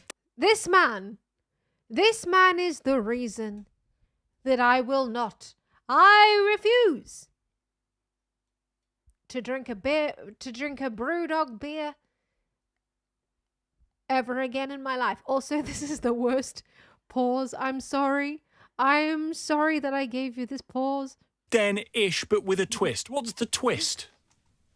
Well, firstly, I think that most business TV shows in the UK are about 20 years out of date, and they don't portray the entrepreneur, the founder, in an intelligent or insightful way at all. So I want to create a better business TV show, one that's a better platform for the founders. Basically, he wants to make Dragon's Den, but what he thinks is a better version of Dragon's Den, where the viewers can vote as to what they think is the best business, and they also crowdfund the business, and they crowdfund $1 million into the business, and he also funds $1 million into whoever wins. Show one, it's a better platform for the founders, for people building business, but one that lets the audience participate. So with a show like Dragon's Den, you get to watch the dragons invest their money. You don't participate in the decision, and you don't participate in investment. With House of Unicorns, the viewer is able to vote and help decide who gets the investment money, and then they're allowed to invest in the companies pound for pound in the same deals at the same valuation as I invest in. So the audience not only help us pick the winners, they can put their money into those companies as well. That's amazing. That's amazing. So you will pick you will do the picking. The audience will have a say, and then they can also invest in it in the way that they can't do on Dragon's Den when Peter Jones says, "Right, here's 250 grand." Exactly. So we start off with 10 companies. We take them down to 3 companies. The audience then help us decide who gets the investment. Then the audience can put their money into those businesses as well. And I see that you are going to personally invest £1 million of your own money into the chosen winner. Is that right? Yes, I'm putting my money where my mouth is. Have we got more Scottish slander here? We don't need a translator. Although I'll see if the closed captions work. Own money into the chosen winner. Is that right? Yes, I'm putting my money where my mouth is here. I want to help kickstart the UK economy. Look, the closed captions, they understand. So if you can't understand, that's racism. I want to help create jobs. I want to back an amazing founder and an amazing business. So the people watching the show not only can invest their money in the companies, they can invest their money pound for pound alongside my own money as well. Well, your business success speaks for itself. I guess what a lot of people might hear, though, when you talk about I'm going to put in £1 million of my own money is this investing it's just for wealthy people. It's for wealthy people to make more money. It's not for me. Well, what we're doing with House of Unicorns, people's going to be able to invest from 10, 20, 30, 40 pounds. So it doesn't matter how much you want to invest. There's an opportunity to be involved in that with House of Unicorns. And watching other business TV shows, you just don't get an opportunity to shape the outcome or an opportunity to invest in those businesses as well. Do you think that is an attitude that proliferates, that this is only for rich people? The reality is this is the best way for some people of making passive income starting with 10 quid or 20 quid. Yeah, I think anyone should look at kind of how they want to look after their savings. Is it a bank account? Is it kind of publicly traded stocks? Is it some kind of private kind of venture capital style investments like these? And I would advocate a kind of blend of that in any instance. And usually investments like this historically are not open to the general public. They're only for kind of VCs or high net worths. So we want to kind of make these opportunities accessible. You know why? You know why they're not generally accessible to the wider public. It's because they're so fucking risky. Before a company has IPO'd, they're very risky. That's why they work to IPO. It's because they basically proved that they're not risky anymore. They IPO because they want to float on the stock market, because essentially people want to invest in companies that they know aren't going to immediately go out of business. Like, your average Joe Smo on the street is not investing in these like little startups. You know why? Because it's so fucking risky. Because most of them... Oh, thank you for the 10,000 bits! Can you address the rumors and speculation that you are Mexican? I am not Mexican. Thank you for the 10,000 bits. So the reason that people don't invest in these little startups is because they're so fucking risky. Accessible to everyone, and if they want to be part of it, that would be amazing. You found yourself in a... They're more likely to like lose their money. So like, as your average investor dude on the street who's just like on fucking Robin Hood on their phone every day scrolling through, your average fucking broke dude who's like, oh, what should I invest in now? They're not normally investing in companies like this because most of them are gonna fucking go out of business. That's why you don't do that as a Joe Schmo. Like, see, is your average retail investor. You don't invest in businesses like this that are trying to take off because they're so fucking risky, and most of them crash and burn. It is accessible to everyone, and you will lose all of your money. But the thing is, rich people, they can afford to lose all of that money. They can afford to lose it all. To be part of it, that would be amazing. You found yourself in a little bit of hot water a little earlier because you described Britain as one of the least work-oriented countries. Is that you saying that Britain is lazy? Well, it wasn't actually myself that described that. I quoted a study by King's College London Policy Institute that found out the... I wasn't calling British people lazy. I was just quoting some fucking study, actually. 24 countries they studied that the UK was the least work-focused. Right. And you've just got to compare the data. We are 18% less productive than Americans, and we are 13% less productive than the French. And we joke about the French being lazy. So this... How did you build the statistical model for this study? This is what I'm saying. When you write studies and when you publish results of studies, you have to understand that within that study, there was involved a statistical model. And you know what? That statistical model, it incorporated a hell of a lot of what we call... This is not my view. This is a view that... Shut up, James. It incorporates what we call assumptions. Thank you for the 500 bits, Pedro Cruz Jet. Statistical models include what we call assumptions.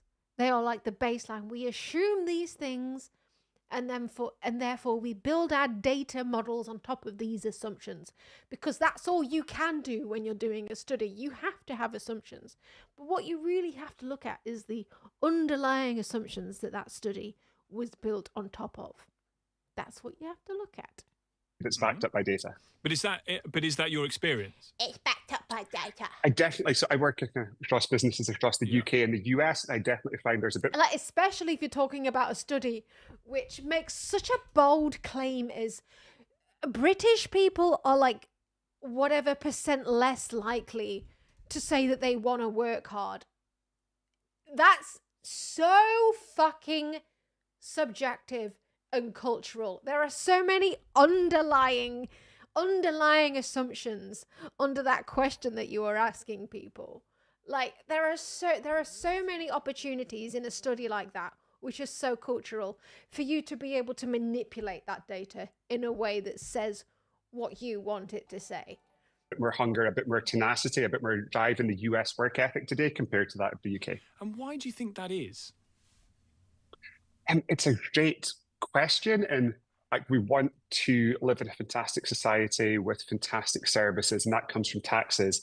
And productivity is directly linked to the prosperity of a nation. And for me, if it's an individual, if it's a sports team, if it's a business, if it's a nation, like, hard work is the foundation of everything. It's very hard. Nobody wants to work anymore. Did James Watt forget about what Kim Kardashian said about American workers? Is he not listening to Kim Kardashian? Nobody wants to work anymore. Work is the foundation of everything. It's very hard to achieve something meaningful, remarkable without hard work. So I'm not sure why the kind of UK's relationship to work is what it is, but I think it's got a direct impact on economic prosperity and the standard of living for every family in the UK. But you don't think it's because we're an inherently lazy bunch?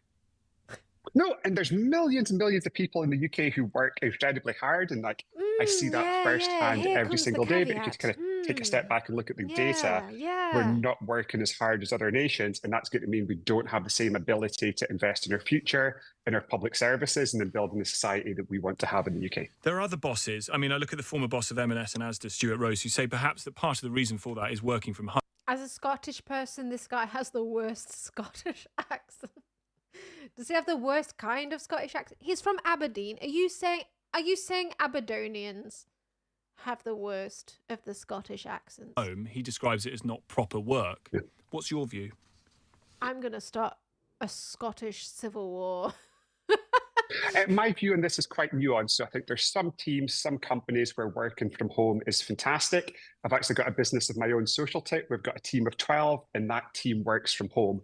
But I think working from home needs to be intentional and needs to be hardwired into a company's DNA and culture from day one. Where I think a lot of businesses are struggling at the moment is they weren't set up to work from home. They put that in place from COVID, and they're not able to move at the same speed, be quite as dynamic, innovate quite so much. So if a company is doing it intentionally, I think it's amazing. If a company is doing it as a reaction to COVID and what happened then, I think it can be more difficult for the company to get its speed, its pace, and its tenacity back. Because people are able to open their laptop at 10:30 in the morning, close it at 4:30 in the afternoon. Kind of not get away with it, but quiet quitting has become a thing, I guess.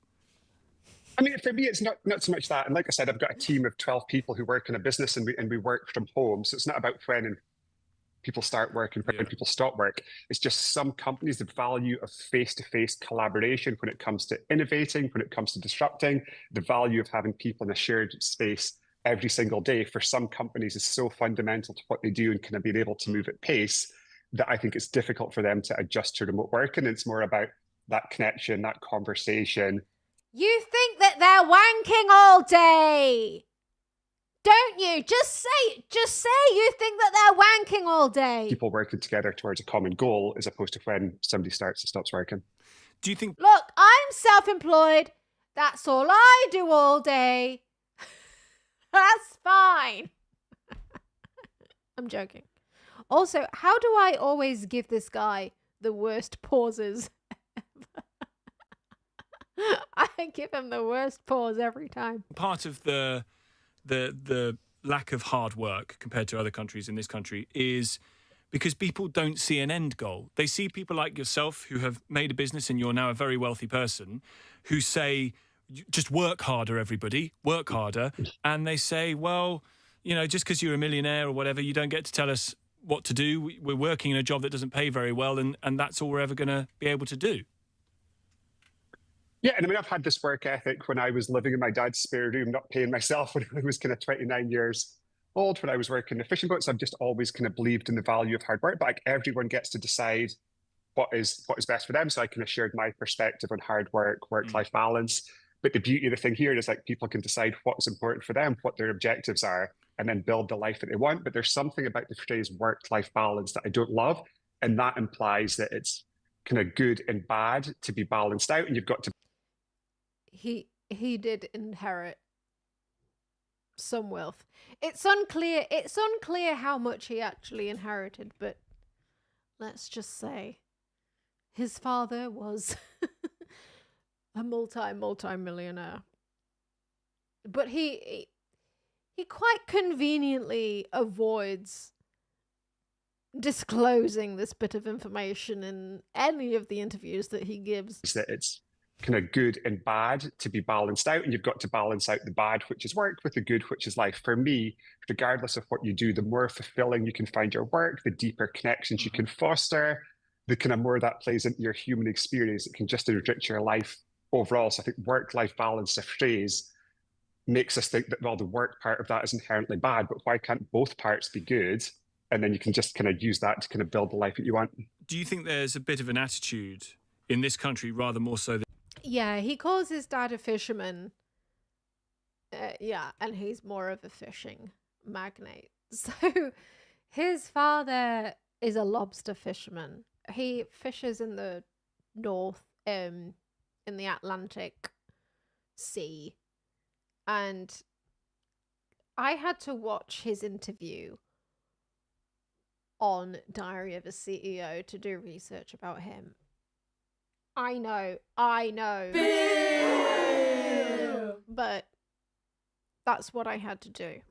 And he tells his story about his dad and how he grafted so hard as a fisherman to bring home, well, to catch lobster for the family business so he could scrape by. And he was grafting through the storms in the Atlantic. The guy was a multi-millionaire fisherman. Multi-millionaire.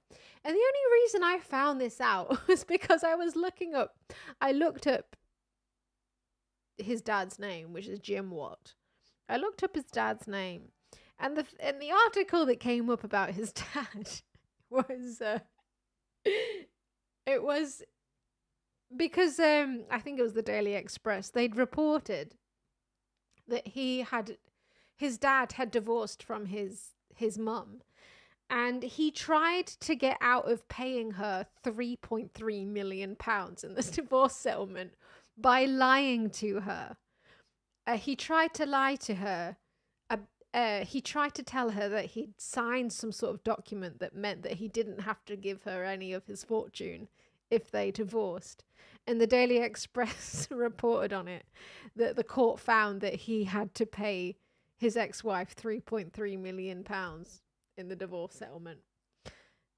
And also they gave the details that when James Watt's mother gave birth to him, his dad basically told his mom, look, I'm making enough money for both of us. So she had a career as a teacher, which she would have carried on with. But basically his dad said to her, you don't need to carry on with that because I'm making loads of money. So she left her job. She just brought up James and she left her job. She didn't pursue her career anymore. And then they got divorced. And then he tried to take, obviously, all of the money. And then the court was basically like, nope, you owe her £3.3 million. So that's how I found out about who his dad is. I mean, and also James Watt, he says that he always felt a bit closer to his dad. Like, he's completely estranged from his mother now. He hasn't spoken to his mother in decades. And he's a lot closer to his dad. So take from that what you will. America that says someone like you is disliked because you are wealthy, much less than you are celebrated or your success is looked at as something to learn from because of the hard work you've put into a business. You're a bad person because you've leeched off others to do hard work for you and you've creamed the money off the top. I think you've hit the nail on the head there between the kind of UK and US differences. And like I say, I spend a lot of time in the US. And in the US, if someone's successful, you find people cheering them on, you find people celebrating that success because they're so inculcated with American dream is they're thinking, oh, that could be me, I can do that. Whereas in the UK, we don't have that. So and that's a good thing, James. There tends to be a kind of inbuilt cynicism, bitterness, sometimes kind of resentment towards people who are successful because people don't believe they can go out and kind of do that themselves. And I think there's a big difference in the attitude towards successful people in business in the US versus the UK. It's a really bad thing to not worship wealth as much as American. It's a really bad thing. that we don't worship wealth as much as Americans. That's the worst thing about British people. I would probably say it's the best thing about British people. How would you change that? If you could do one thing to try and change that attitude, what would you do? Nicer work environments? More money flowing down the tree? Yeah, for me, like the people in the UK that create the jobs, that build the businesses, that create economic well-being for the country, that pay a disproportionately high percentage for taxes is just so, so important. And if we take a step back, I know you don't all love rich people in the US, but I'm talking on averages because obviously also in the UK we have people who worship wealth disgustingly, like this guy. more millionaires are leaving the UK now than ever before. This is 30 millionaires every single day leaving our country. And these are the people that drive economic opportunity. Like I said, they pay a disproportionate high share of tax. So the more friendly we can make the UK to people who are putting everything in the line for what they believe in, who are building businesses, who are creating jobs, I think the better society we can build here overall. Do you think the government can run a successful economy if the people in the government, at the top of the government, have never run a business?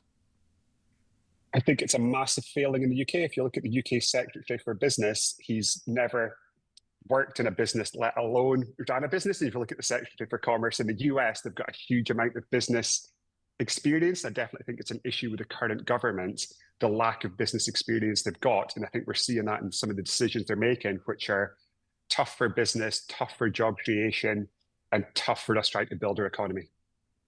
Really good to talk to you. Really appreciate your time. Good luck with the show. I'm a big fan of your non-alcoholic beer. I have to be in January. Amazing. I have to be in January. Good man. Thanks very much. When things are difficult. No! It's only Not the over CEO, but this is the interview where he talks about the hard graft his father did and he did. So like basically he's like, oh yeah, my father was a sea captain and I myself worked up to sea captain. I mean, like, he conveniently leaves out the fact that his father was the owner of that lobster company. So it I would argue it was possibly quite easy for James himself to work up to captain status within that company if his own father was in charge. I don't know. These are assumptions that I'm making. But no, he kind of implies that his father was kind of like scraping by for the family. And then he worked up to fisherman captain himself. And then after that he's like, oh yeah, he studied I don't know, some corporate bullshit, and then he got into some corporate job, and he was like, oh yeah, I was sat in an office in a cheap suit, and I could just see myself in I would do an awful Scottish accent for all of this, but I don't think I could keep it up that long. And I could see myself in 40 or 50 years. Just sitting in that office in a cheap suit. And he's like, oh yeah, I just couldn't see myself retiring there.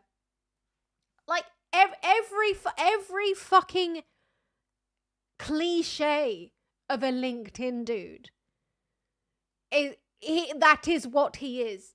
Every cliche you could ever think of a LinkedIn dude. He's like, oh yeah, I couldn't see myself in 40 or 50 years still in the same office, in the same cheap suit. I just had to get out. I just had to get out of the office.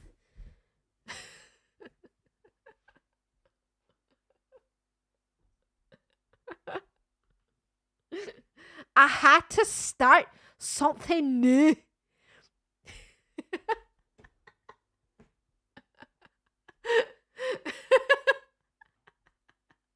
That's basically what this entire interview is. when things are going wrong. It's maybe a force 10 storm. You're trying to get the net back in the boat. It's dangerous. It's gnarly. It's 2 o'clock in the morning. It's gnarly. It's 2 o'clock in the morning. Everyone's been up for 24 hours. It's at those times that you really see what someone's made of. And I think that's something you can take to business as well. When everything's going well, it's easy for everyone in your team to look like a superstar. Thought about that with your mother? Yeah, I definitely have thought about it, and it's something I continue to think about. And there was just a lot of kind of challenge to let them see that I had a speech impediment. So very quiet, very... No Scottish cunt says gnarly. insular, like spending time by myself, and that kind of shaped a lot of my early childhood, I would say. When you said that you think entrepreneurs have that trait in common where they somewhat feel like outsiders, why do you think that's a common trait in entrepreneurs? For me, the best entrepreneurs, they've got to see things differently, and they've got to find a way to do things differently to how other people are doing things. So if you go and do the same as everyone else, you're just going to get the same outcome as everyone else. And if you start off a business... So this is one of the videos that he got absolutely ruined for. Okay. Hang on. Yeah. Right, start again. The whole concept of work-life balance was invented by people who hate the work that they do. So if you love what you do, you don't need work-life balance, you need work-life integration. It's so true. And when I met James, I was quite taken aback at how aligned we... So he recently got engaged to this woman. She's called Georgia Toffolo. She got famous because she was on a program called Made in Chelsea, which is essentially a reality program about insufferable posh people. And James Watt decided that he loved her so much that he was going to get engaged to her. And this is how insufferable she is. We are on the important stuff, and one of those is lack of work-life balance, but in a really beautiful way. So work knows no bounds. Lack of work-life balance, but in a really beautiful way. So constantly in our home, we are working, but we do things that we find incredibly fulfilling, and we also have a supportive other half that loves that high octane obsession with what we do. I've always known that I would end up with someone like James because it would not work otherwise. You know, if someone was saying, right, you need to knock off now, I'd be thinking, well, what, do you not like my business? Do you not believe in me? Are we not driving towards the same thing? You know, we are so scarily similar, and you say it more often than me because I don't want to admit it, but we are wired up. From our fingers to the top of our head to our toes, we are this really, really similar. And I think when you find someone that you click with and you've got the business alignment in the way that we have, where even at the weekend when we've got the children, we sit around the table and we come up with business ideas. That's amazing. Like, what a great thing for James's little girls. But you need to be appreciative and encourage that. Because if you have someone that isn't into it, it just doesn't work. So I just think the whole concept of... God. He's got an MBE as well. And like she was saying, James's little girl. So he was married. He was married before to a Scottish lady. And he got an MBE the same day his ex-wife got an OBE. And his ex-wife is, she's actually a businesswoman herself. And she is the woman who essentially popularized adult coloring books. Like, she's the one who basically, she did all of the like line drawings, and she like started selling those books. And she basically became a millionaire from these coloring books. That's his ex-wife, and that's who he's got kids with. She got an OBE and he got an MBE back when they were married. And like, I've seen him say like, it became like a point of contention between them that like he was the one that got an MBE and she got an OBE. Oh God, honestly, the whole thing is just so cringe and horrible. But yeah, he is the most cringe guy. But I've done a whole thing. I've written a whole script about this, and like the whole, I set out to write a quick script about James Watt and Brewdog and the history of Brewdog, but like there was so much more shit, so many more scandals than I was even aware of when I started out with it. Like the amount of shit that Brewdog have done, I'm like, wow, I cannot even buy a Brewdog beer ever again in my life. I don't think I ever will. because they're like, what an awful company. Like, the thing is, though, the people working for Brewdog seem to be nice people. Like, the people underneath the, like, highest management, they seem to be good, all right people. So it's like, it's the management. It's the management right at the top. It's people like James. The people that are, like, right at the top on the board of managers, they're the ones who have created this awful culture in the whole company. It's misogynistic. It's built on a culture of fear. People who work in their pubs in the UK, they've got a few pubs like scattered around the US now as well, but the people who work in their pubs, they're like genuinely scared of being sacked for like even the most like minor of transgressions. Like if you say the wrong thing, then you'd be scared of being sacked. They've had like loads of scandals, like I think about a year ago, the EDL were having a rally near a Brewdog bar, and they went into a Brewdog bar to have a pint before they went off on their racist march. And there was an Asian woman working behind the bar, and she refused to serve them. And she got into a bit of an argument with her management team because she refused to serve members of a fucking far-right group. And because she got into a bit of a disagreement with the management, she was sacked because she refused to serve these far-right people. And like there's so many instances like that they've come under fire for, that it's like you can't, like, it's not like one-off anymore. Like this is an entire culture of like bullshit that you can't really sort of make excuses for anymore. Like you've obviously caused this entire culture in your company. Yeah, and the most sort of ironic thing about it is that he started out Brewdog as this supposed beer company for like the normal guy. Like his whole marketing strategy was, fuck the big beer corporations, we're going to be funded by our customers who love craft beer. So he would do like marketing initiatives where he would do videos where he would literally like blow up bottles of Heineken or bottles of Carling. He would like blow it up in a video. He'd be like, yeah, fuck you, corporate beer guys. We're here with our craft beer and it's funded by our customers. All the while, right, the BBC did a investigation into Brewdog and into James Watt, and they found out that while he was blowing up these Heineken bottles and all of these big like beer corporation cans and stuff, he himself, he owned £500,000 worth of stock in Heineken at the exact same time he was blowing up all of these bottles of Heineken and all of these other big lager brands. And then he had to come out and admit that he owned £500,000 worth of Heineken stock.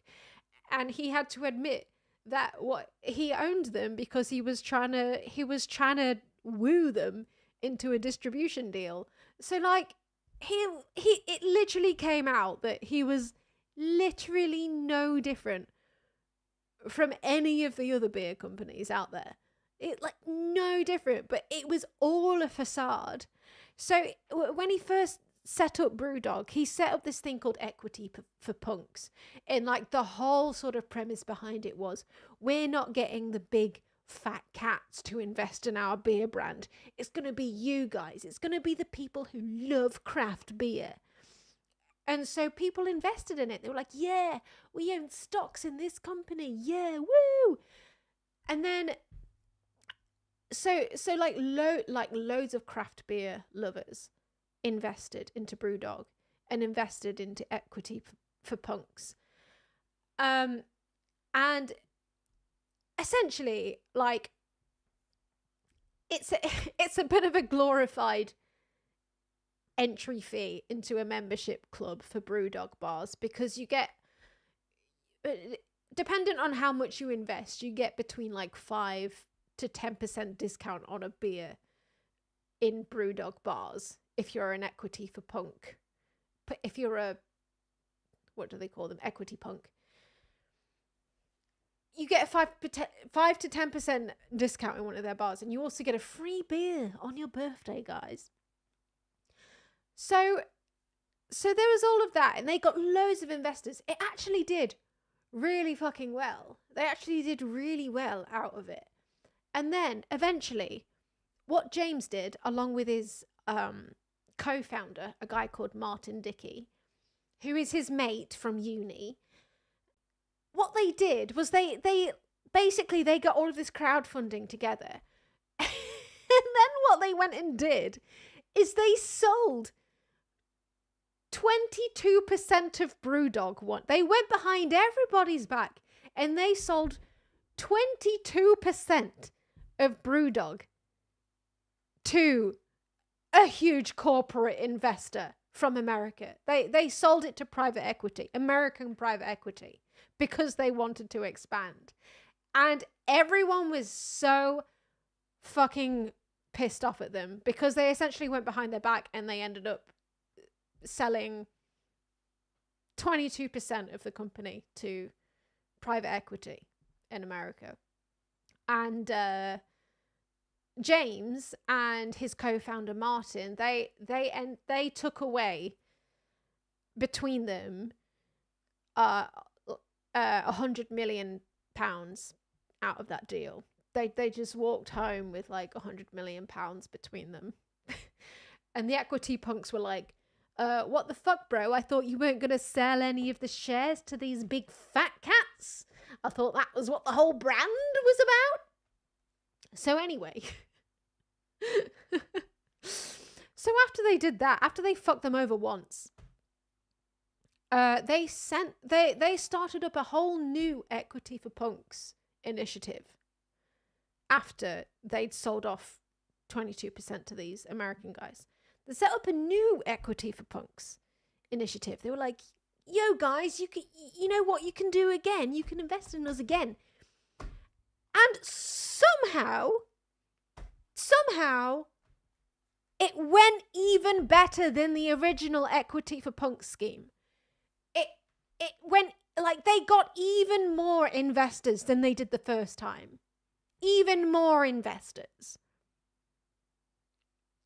And you know what? They sold shares to the equity punks for £10 more a share than they did to the fucking fat cats. The fucking hedge fund fat cats.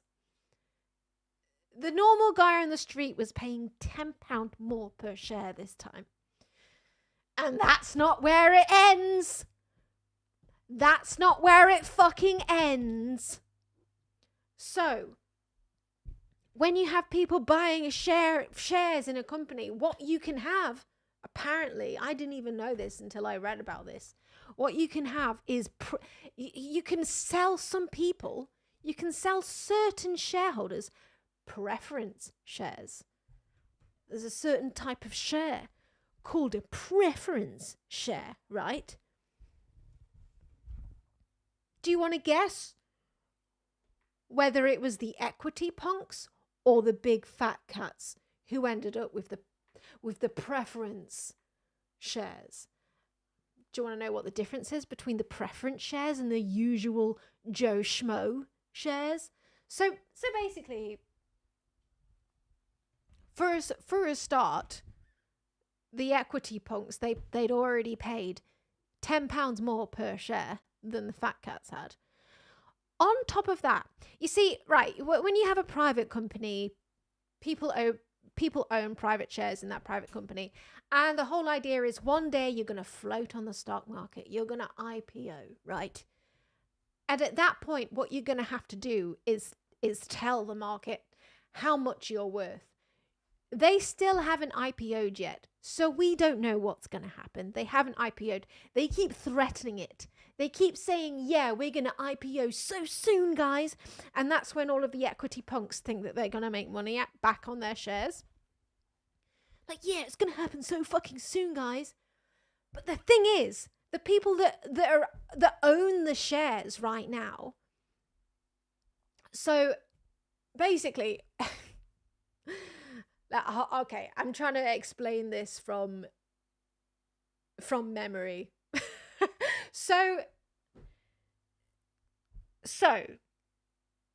the people who owned the preference shares, they were promised a return of 18% per year per share, an 18% return, which is apparently very rare and very high. 18% per share per year, very rare, like high. That's what the preference shares was. That's the contract that they were sold on. They were promised that. So that's a lot. So if at the point of IPO, Brewdog does not meet the valuation in which they will get that 18% return per year, guess what's going to happen? You look like his wife. Stop being gel. You didn't get that first. Stop interrupting me with your bits and telling me that I look like Georgia Toffolo. Stop interrupting me. I'm going to lose my train of thought. What was I talking about? So, if they're not valued at that much, right, so basically they need to be valued at $2 billion. Brewdog needs to be valued at $2 billion at the point of IPO for them at least... Stop cheering me! Fuck off! Brewdog needs to be valued at $2 billion at the point of IPO for those preference shareholders to be able to get the 18% that they're promised. But if they do not reach that goal at the point of IPO, then those preference shareholders, it says in their contract that they will be made up. They will be made good by the holders of the other shares, the non-preference shares. So essentially, if they're not a fucking huge fucking company by the time that they IPO with this huge fucking $2 billion valuation, then the equity punks are going to get fuck all back. Fuck all back, apart from their 10% discount in Brewdog bars and their free beer on their birthday. I think I managed to explain that. All right. Essentially, it's fucked up. It's capitalism, baby. It's how it works. How is this legal? Well, it is, because they wrote it into the contract, and yeah, so all of the equity punks are going to be fucked over again. And like, I don't know why people keep giving them money. I don't know why people keep paying into the equity for punks scheme, because clearly this guy does not give a fuck about you. He does not give a fuck about you at all. He wants to take your money and give it to the big fat cat bros. Even though he's spent his entire career trying to make it look like that's who he's working against. Like, I will show you one of his little, I don't know, marketing ploys. I don't know. Where he dropped taxidermied cats out of a helicopter. Oh, hang on.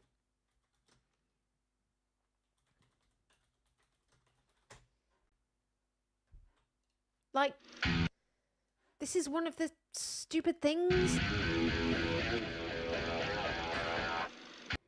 Death to the fat cats, guys. At Brewdog, we've been ripping up the rule book since day one. Our business is owned by the people who love our beers. I just love how they really just want to make it look like they're like, we're sticking it to the man. Have you ever stolen a helicopter? Never. Yeah, I'm really sold. You're really stealing a helicopter, aren't you? Yeah, you're stealing it. You definitely didn't use your millions to hire a helicopter for this one stupid video. No! Equity for punks. It's not about tinkering with the established order. We are getting strapped on the dynamite.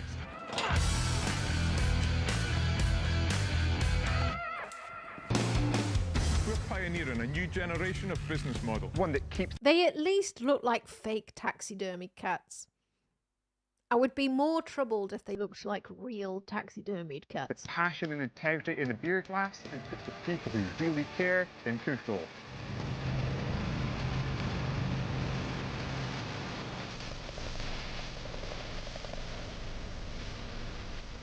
From day one, our mission has been to make other people as passionate as we are about fantastic beer. Equity for punks makes that possible. The weather is changing. It's about to rain fat cats.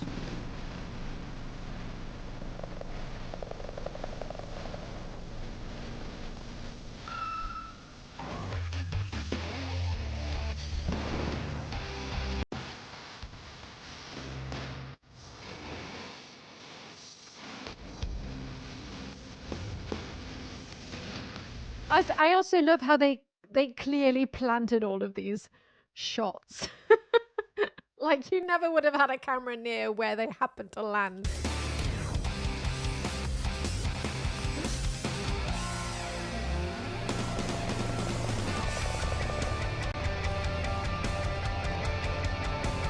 This is a new dawn for beer and a new dawn for small business finance. This is equity for punks. I love how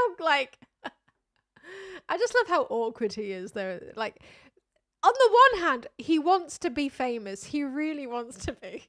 But on the other hand, he's so devoid of any charisma. Just look at punks. Look at a new dawn for small business finance. This is This is equity punk. This is equity punks. Equity for punks.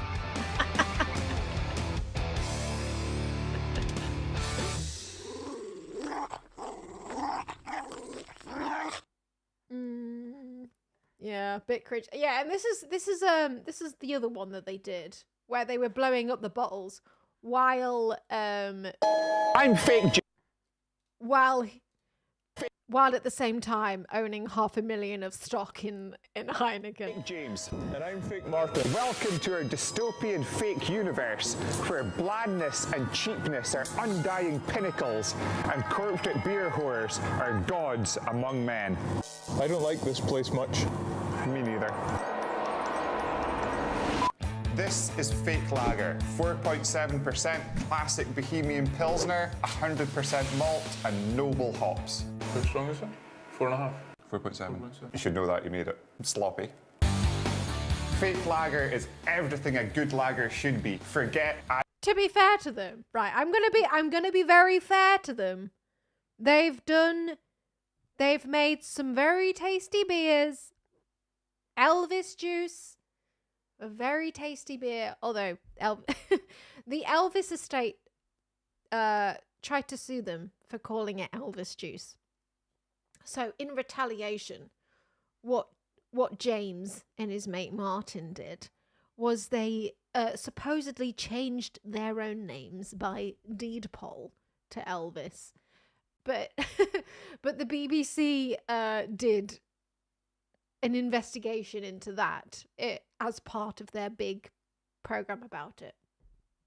And they figured out that like that whole thing where they supposedly changed their name by default to Elvis was just like that. There's nothing on the records that said that they did that. They basically printed off some forms that they completely forged and just used it for marketing material. Added ingredients, forget preservatives. Think about getting back to basics. 4 ingredients. And when we say 4, we mean 4. Unlike some of these guys that say 4 and they mean 27. Less generic beer would make the planet a better place.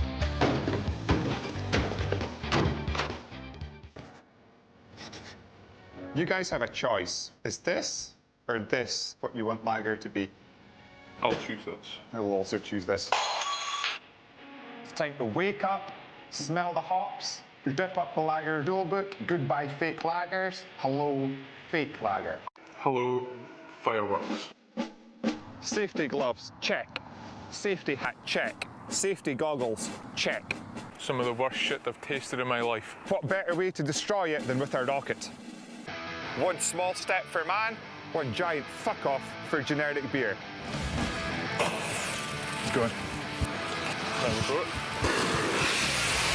I mean, the cause deserves it. The cause deserves it. Think of the head you could get out of that. Oh no, I'm gonna get fucking DMCA'd if you play this song. No, I'm gonna have to keep pausing it so that I don't get DMCA'd. Do do do do do do do do do do do. Take that, Heineken. You see, that's the bottle blowing up in the air. James, what? That's £500,000 worth of stock. And he's blowing up in the sky. These beers deserve to die. Oh God! Stop playing it. Stop playing it. Future generations will thank Stop playing it. No. us for what's about Oh no. to go down. Oh no, I'm gonna have to cut this out of the VOD. Stop. Ah! No, if I keep pausing it, maybe I won't have to. You get the idea anyway. Inferior, bland, insipid beginning. I bet they're still gonna get me now. You get the idea. Where do you get these bad boys from? From a questionable website. One of many that I frequent. This other Chinese website. There's you think it's a dog, and then this lady's kind of sitting just watching TV quite casually, and then. Yeah. Cringe. Was there something else I wanted to watch about him? No. Shush, no. What am I looking for?